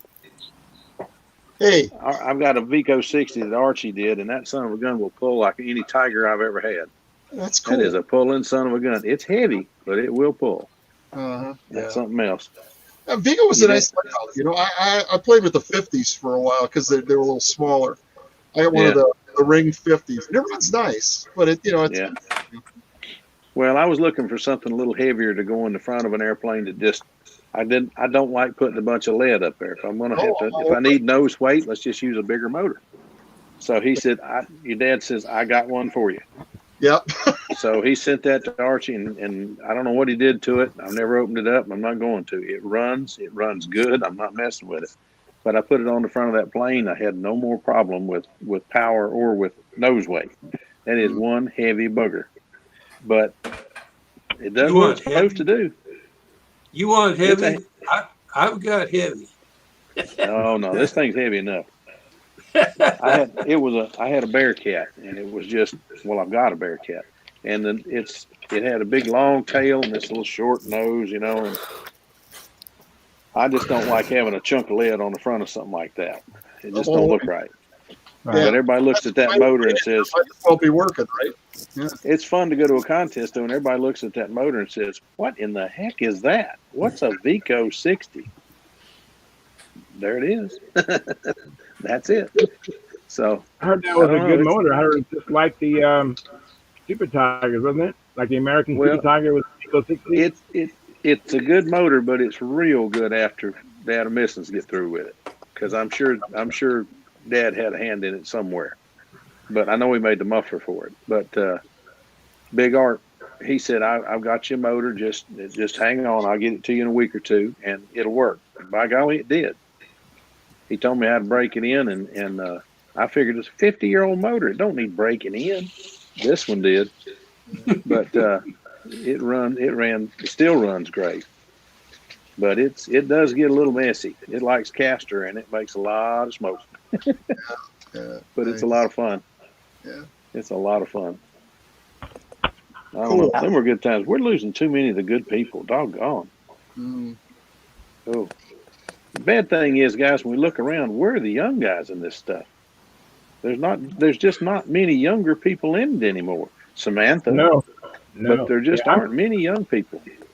Hey, what the heck? The guy how to fly, he was like 62, and I'm teaching him, and he actually was watching me fly for some time, and he rolled up on me, and he introduced himself, and he said he was interested, and so we built a Bodak Ringmaster together, and he's been flying it. But I don't have any young people. I have some young people come around, but they don't come back. I don't know if the parents aren't interested or what it is. My youngest daughter learned to fly, but then she says, and that was it. I couldn't get her after she learned to do the pattern. She lost interest. My oldest daughter never was interested at all. My grandson's interested in radio, but the youngest one's interested in radio sailplanes. So there's a little hope there somewhere, But I don't know. It's funny. It's amazing about it. This electric thing, and one things that U-Control doesn't have. I just went back to what I learned. Right. Big Art would buy us a gallon of fuel. I had a junior clown or whatever. What do you call it? A flying clown, and Arch had a whipsaw. And we'd go over to the schoolyard and we'd burn that gallon of fuel up 1.5 ounces at a time. Right. Yeah. Right. And it dawned on me that one thing that RC has that we don't have is park flyers. Yeah. What we need to do is come up with some simple thing that's in a box with a battery and a charger they can plug into their car cigarette lighter. Yeah. And they can go out to the field and snap it together and drive it around the air and find out that since it's electric, nobody even knows they're there. Yeah. But that's the thing. Everybody wants instant gratification. Nobody a flat spot. Yeah. Nobody wants to build anymore. No. Everybody just wants to go buy it, go fly it, and Yeah. if I tear it up, go buy another. No big deal. Yeah. I'm amazed how many guys will come out and plop down $500 or $600 for a ready-built airplane, go out and fly it, and if they tear it up, hey, what else you got to sell me? Huh? No. Good grief. That's crazy. I worked a long time with the money I had. I can't imagine doing anything like that. Hey, we got some idiots around here got money. I mean, they'll come out to the field and Ford Mustang 500s. There's 2 of those suckers around here. The hobby shop owner owns one. Yeah. Good. The hobby shop owner owns one, and the guy that flies sailplane up here with me has a full carbon. The only thing I hate is black on black on black. It's carbon on a black car with black interior and black stripes. Now, why the heck would you put flat black stripes on a shiny black car? But anyway, I don't quite comprehend that one. But I don't know. It's a weird world, man. Yeah. Really mixed up We have world. a new retread, Tom L., who actually supported us tonight. He says that he's really excited. He signed up as a supporter on the forum as well. He's excited to be returning to Control Line after 30 years. And I thanked him. And he said, I asked him, what airplane are you interested in? And he said he's building a Geese Nobler that my brother gifted me and had one as a kid, flies so beautifully. And I said, all right, nice model. And Geese Nobler is a nice model. That's a good way to go. Yeah. Look what he's got. Hey, Jim, I don't think you're going to get a lot of lift on that, that wing mount. All right, man. Yeah. I think you got the wing mount in the wrong place, man. Yeah. Click on you, This Jim. is travel mode. Cursor over here. Oh, that's travel mode. Okay. Okay. Yeah, you just unhook the Velcro. And, Look at this, got a bell crank in it. Now that's a park flyer. That's exactly the idea. That's a park That's flyer. what we need. That is exactly the idea. Yep. Yeah, that'll do it. Well, Walker did a lot of business with the same basic concept with his AJ models. That's true. We fly this on like 30-foot lines. Sure. Spectre lines. And we this is the one we train kids with at KOI, although we haven't been doing much training here lately. Yeah. COVID. Very nice. That's pretty neat. Something like that, simple, straightforward, clean. That's what you need. Idea. Yeah. That is Give me chime in The again. only problem. We have a comment here in the chat. Montana Farmer says, I started flying RC almost 20 years ago. I started flying at 1984. How many years ago is that? Wow, that's a long time. No, the only problem is with that, a park flyer like that, is charging the battery. I agree. Plug it into your cigarette lighter. That's what I tell you what, when I was 16 and had a car, the last thing that I wanted to do with that car was go fly a model airplane. Yeah. Well, you're absolutely right about that. Yeah, it would require an adult. You're right. You're right. And so it's the whole thing. Now, when I was from 10 to 16, we flew at the park all the time. But once I got my car and I realized that girls weren't just soft boys, yeah, everything changed. Yeah. Yeah, you can put a dent in all of our modeling. Well, now, see, when I got my car, I took my car, go around pick up my buddies and our girlfriends, and we'd have a picnic out at the schoolyard while we were flying. We put it all together, I'll tell you. I tell you what, when I had my car and a girl in it, I didn't want my buddies around.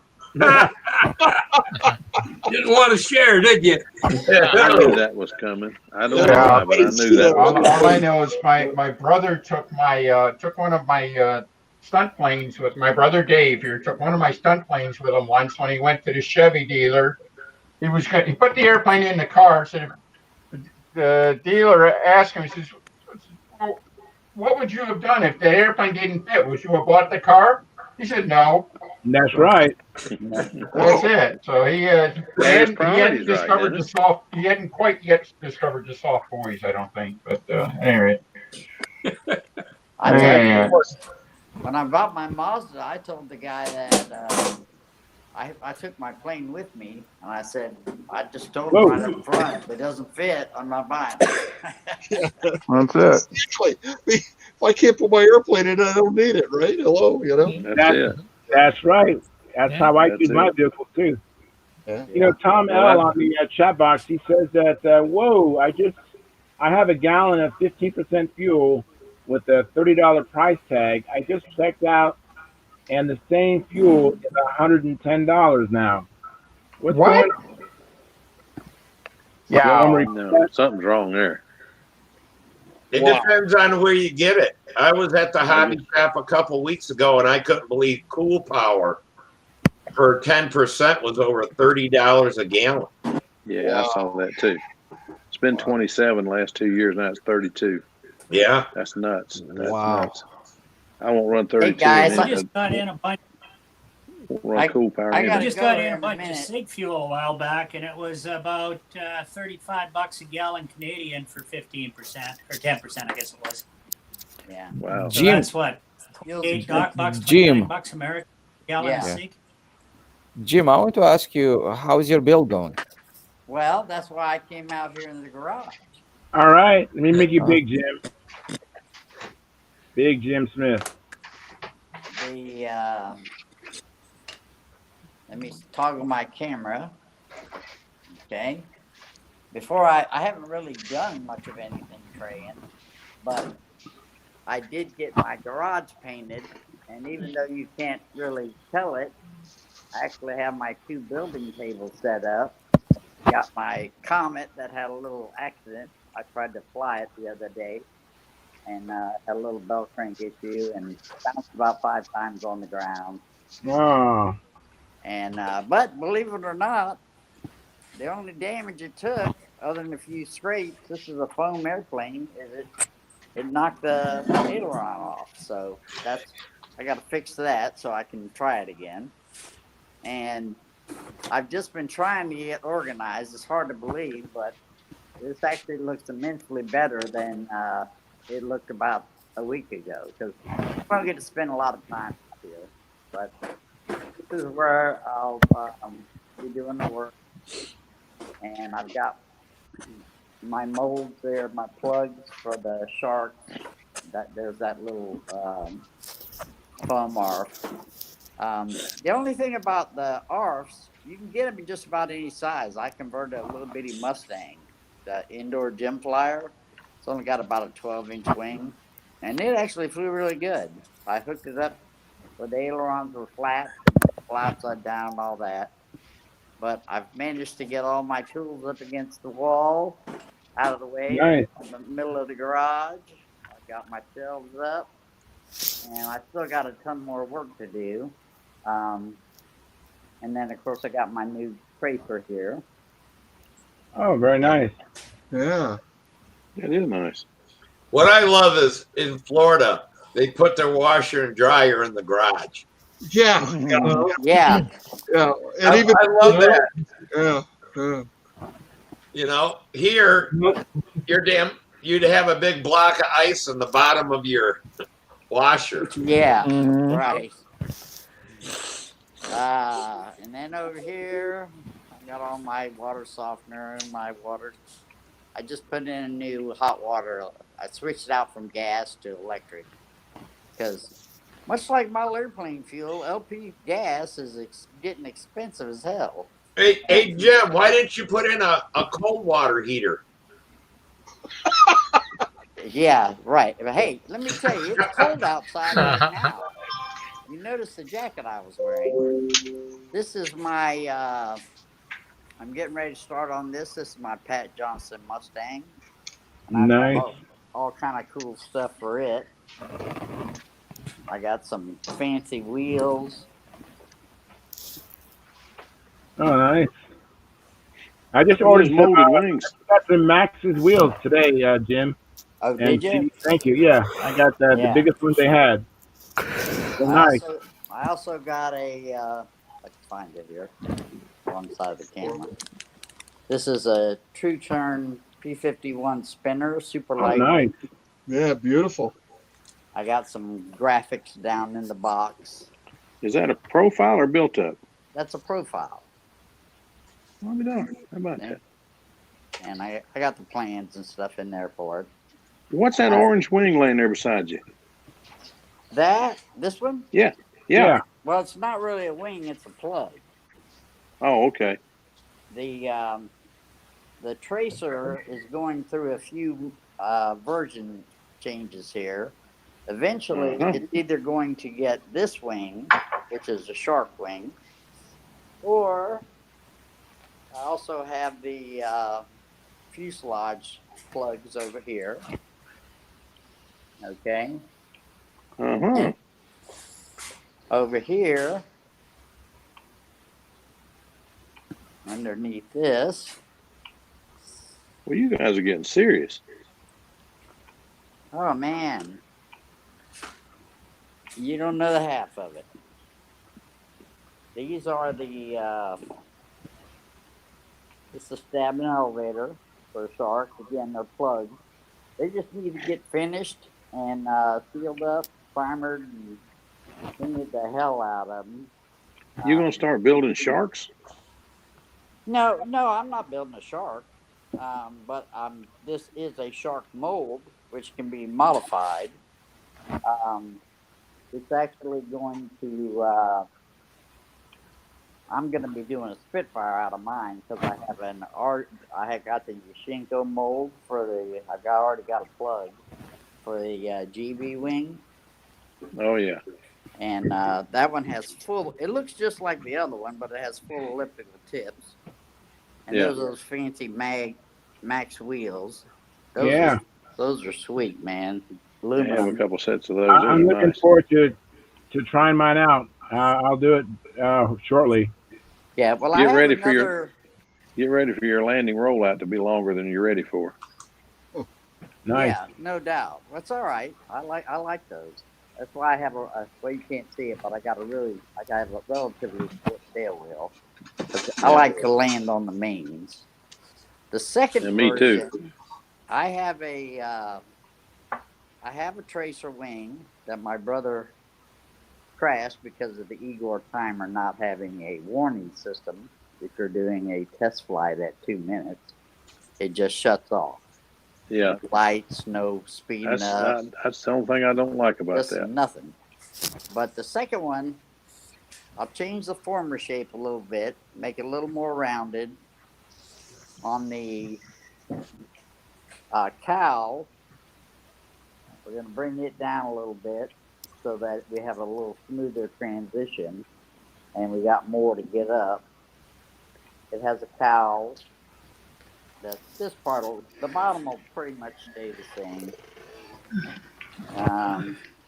But there's the cowl down there. It looks good. And but the next one, after that, we're going to change a little bit of the construction. I got Treyans. Those are nice, man. And I already ordered up the balsa wood for it. This is all from what is it? Specialized balsa or Superior balsa, whatever it was. But this is all 16th inch. And I'm going to use those for the fuselage sides. And because I don't need to, cover a wing or anything. And I will just put some carbon mat on them with some epoxy so I get a composite. And they're very stiff when you do that. And I'm going to try a 16th inch fuselage side. It's a little scary, but now that I've seen those ones of... I think, yes, for composites, you're going to be like fiberglass, balsa fiberglass stuff. Well, it's either going to be fiberglass or carbon fiber veil, one of the two. Veil doesn't do anything for you. But you think the real lightweight Veil is worthless, Jim, Okay. for that. All right. But the Veil's good for a finish, but don't count on it for any strength at Not all. even for finished. The only thing Veil is good for is when you put it on the surface of the wing on outside, is that if you put your nails through the wing, it's ding resistance. That's all the only thing it does. But if you put a Okay. fiberglass that has the fiberglass has strands that go in some direction, right? And when you put Right. the fiberglass on that has a grain, it has a direction, that's what gives you strength. Honestly, you can put tissue paper and you better off than that veil. Okay. All right. Yeah. Sounds good. Now that I have a whole roll of it. I have a very large roll myself. But it's good for making. That's what you use on. What'd you use on those mounts, Trayan? Unidirectional. Unidirectional. Yes. And what's the thickness that you have? The unidirectional, it's 100 grams per square meter. 100 grams per square meter, and that's 16th inch balsa wood, right? 132nd. 1/32 inch. Maybe I should have got 1/32 for my sides. Well, 116 is just fine, Jim. Yeah, but this stuff is stiff, man. When you put that stuff on both sides, if you did that to 32nd, that can't really weigh any more than a piece of 16. Yeah, it's very strong. It's very stiff, and it's more than enough for what you need. Yeah. Yeah.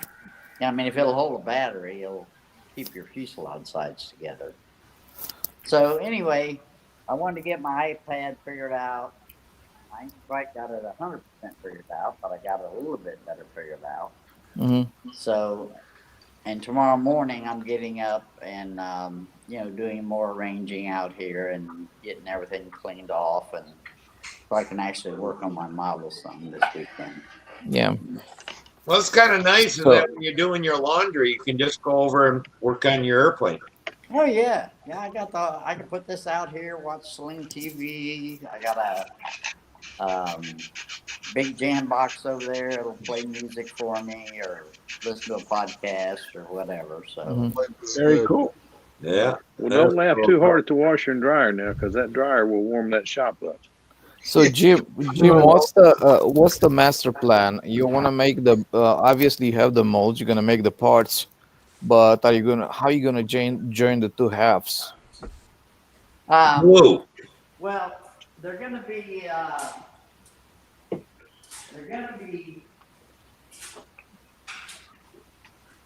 I don't think I can get one out very easy, but they're going to be steel framed.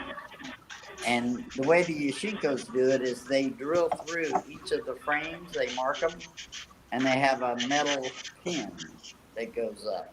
Alignment pins, yeah. Those called registering pins. Registration pins, right? Yes. And so that's how we'll put them together. Mm-hmm. And we've already done the part where they pretty much fit together. And then, so it should work out good, but I already have a wing built, so it's probably faster to build the second wooden tracer and work out the new design of how we want to construct it. So I gotta do some pencil drawings, and I have some full set CAD right now, but I don't think they're really accurate.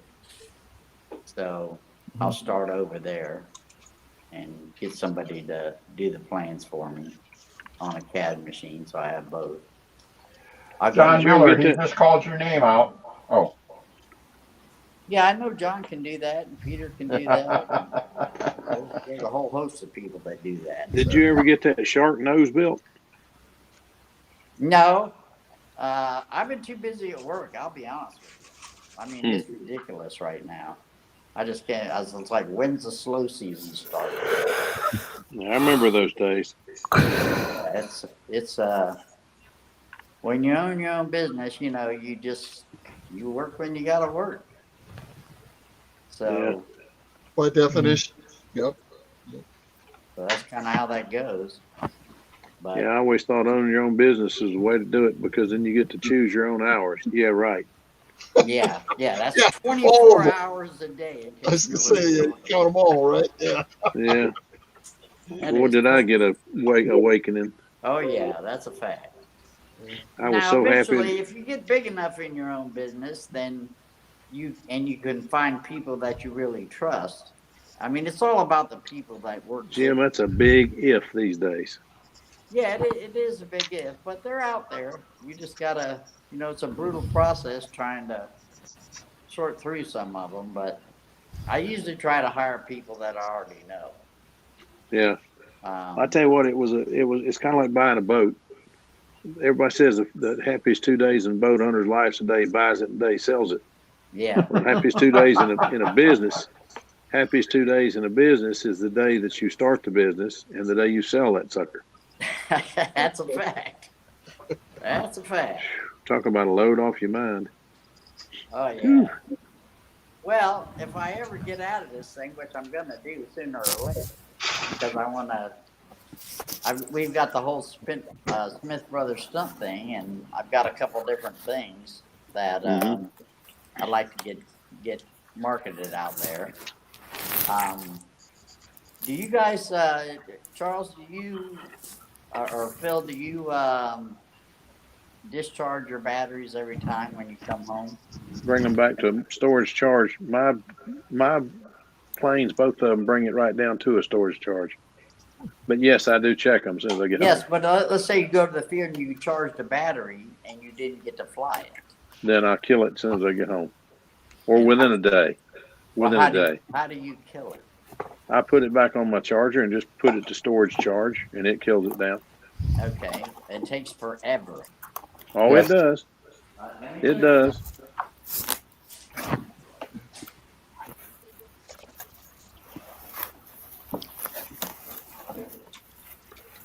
Hey, John. Yep. Yeah, I got my email address in the chat box there. Thank you. I got it off and got it on there and got it right. See where I made the mistake. Yeah. Okay. Thanks. Yeah. You need to make. Oh yeah, that'll do it. Oh, that does it. Let me tell you. That'll do it. Outswired. These are 50-watt quartz lights that you can buy at most lighting wholesalers, and I even have them now that have they have a shield around them with a glass top, so that you can't get that close to them because they'll burn the fire out of you. Yeah, we used to do that when I raced RC cars. This is one of the things that I want to market, and basically what happens is you hook up one of those little balancers. You know, the kind that will go off, beep, they're loud as hell. You hook one of those up to the balance cord on your battery, and then you plug this in to the actual battery, and then you set your little that little thing. There's a button at the top. You can tell it where you want it to stop. So I'll set them at like 3.8. And it takes about the same amount of time, one battery per side. So that's cool. 3 light bulbs will drain a battery about exactly the same amount of time it takes to fly your pattern. So about 5 or 6 minutes, boom, that sucker's at 3.8. It's not really balanced. It just discharges them. And then I take them inside, I put my charger on balance, and they're close enough to storage that when it's on balance and charging, it only takes a few minutes to get them balanced and to makes sense. Level. I like that. That's neat. I think, Jim, it's as long as you are in a ballpark of the storage charge, which I'm not sure what it is. I think it's from 3.8 to 3.85 volts per cell. If you have that, you don't need to charge them or balance them or anything like that. Just leave them be. Yeah, you could. I've got something like that after to reduce the charge and get my system going. It's called this. I turn around, take the fuel tank, suck out the fuel. I'm done. Yeah. Well, well, very good. Exactly. well. I was kind of looking at your conversation. I mean, listening to your conversation about sources for fuel, $30 a gallon fuel. So I was wondering, where can I get some good electrons for my batteries to charge them? Would that be a Bob Hunt said European, the same thing earlier. You get your Japanese battery cat, electrons? you grab the cat, and you rub the cat on the battery case. That's it. Hey, Jim. So I You don't better have hope to the go fat to a cat's in the mood to be racetrack and rubbed. get some Japanese electrons for it. Yeah. Hey, Jim. Yeah.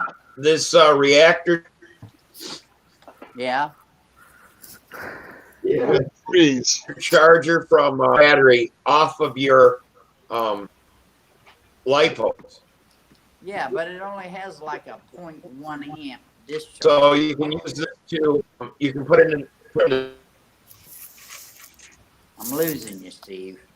Yeah. Yeah, you lost him. Storage. But yeah, that works nice. I mean, this is made to discharge your batteries. It's like you're flying the airplane. Well, how long does it take to discharge a fully charged one? 5 minutes. Where did you get that thing, Steve? That's Hobby King reactor. Hobby King. Hobby King. Okay. Yeah, it's just a reverse deal. Instead of going from your car battery to the lipo, it goes from your lipo back. You can take 10 minutes. You set up, how fast you want to discharge the battery. Okay, I'll have to go check that out. But yeah, that's that's an easy way to do it because I had the same thing. I actually made up a little test stand and I put my batteries on it. I still have it, and just turn a bigger propeller at a certain RPM. I forget what I was doing it at, and I'd let it run for 5-10 minutes, and then take and check voltage on it till I got it where I wanted. And that was a little faster. Or get them. Steve, you can do that same thing, just exactly what you described, but most ESCs, you can set the cutoff voltage. Normally they're around 3 volts or 3.2 or something like that. Well, you could set the cutoff voltage to say 3.6 or 3.7 under load and run the motor down. When it gets down to that, it'll shut it off. Oh yeah, I didn't think about that. I ain't that smart. Yeah, but the cool thing about that is that you don't over discharge. You won't go too deep. Right. Yeah. Which is the only thing I worry about is, you're supposed to watch it and listen for it and everything else, but I worry about, just being caught up in something and, having the thing go over discharged on me. So. Well, what I was doing was I was running it for like 5 minutes, checking it. Yeah. And then sticking it on my charger and discharging it for another hour instead of 4 hours. Yeah, right. You know what's going to happen when we all have electric cars? We'll have jacks in our cars. We'll just plug them in, and we'll drive home on our lipos until they get down to the voltage they're supposed to be. Excellent. That's a hell of an idea. That's $1 million idea for. Plug them puppies in on the way to the contest and charge them up, and on the way home, drive them home. That's it. Discharge them on the way home. Yep. Hey guys, let me interrupt. I want to catch up on the chat. Top Brent, he's asking this question to you, Steve. Is the nitro dealer for your area only, or are you willing to ship it cheap as well?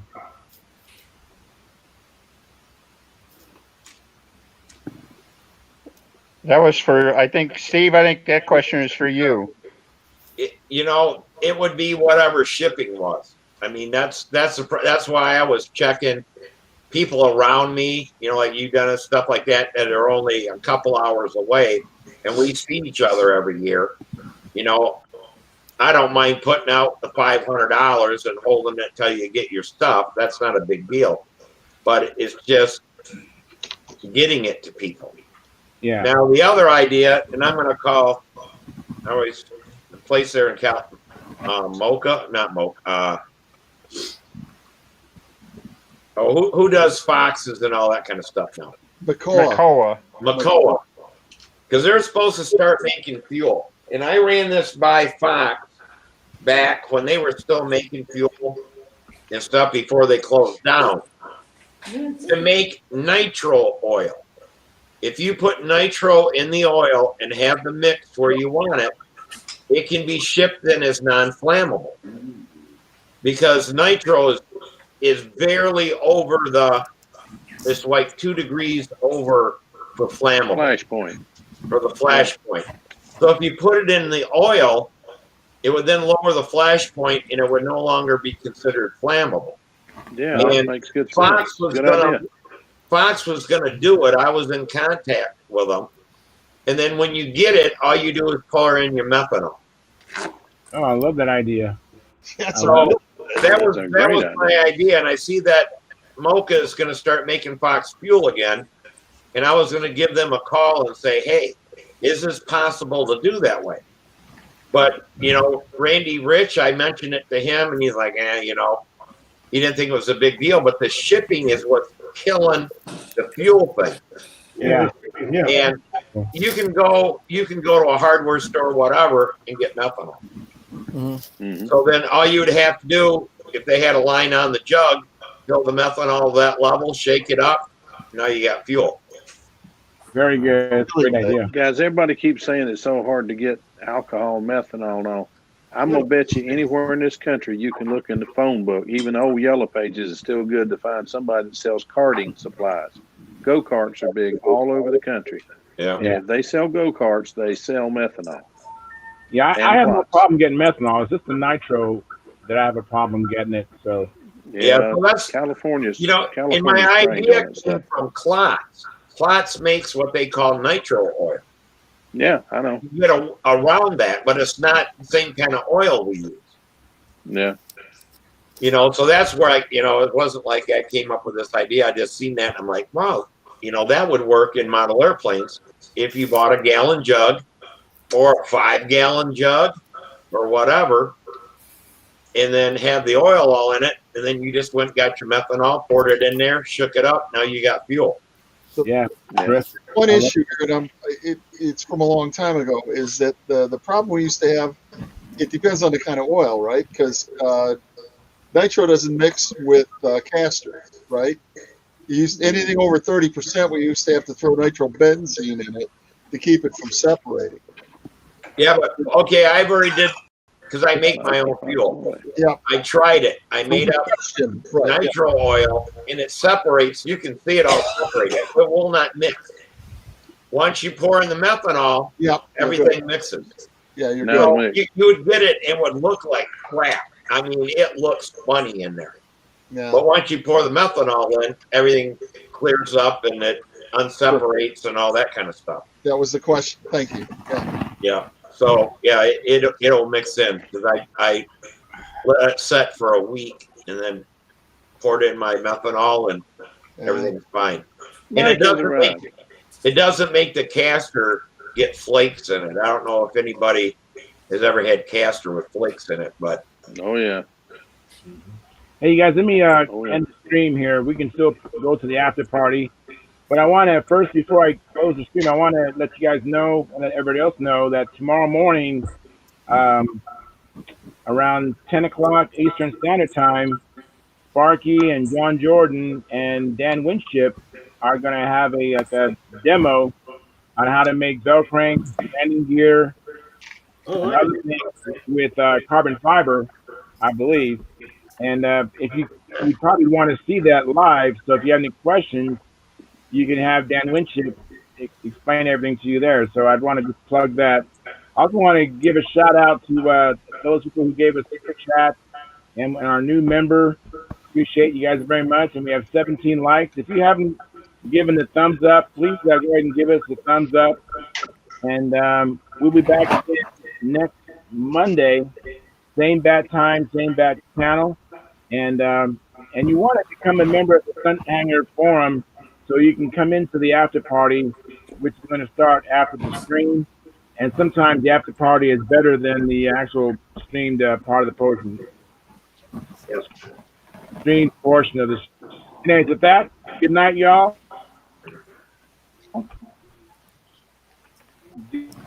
Yeah, I'm gonna call them night 2.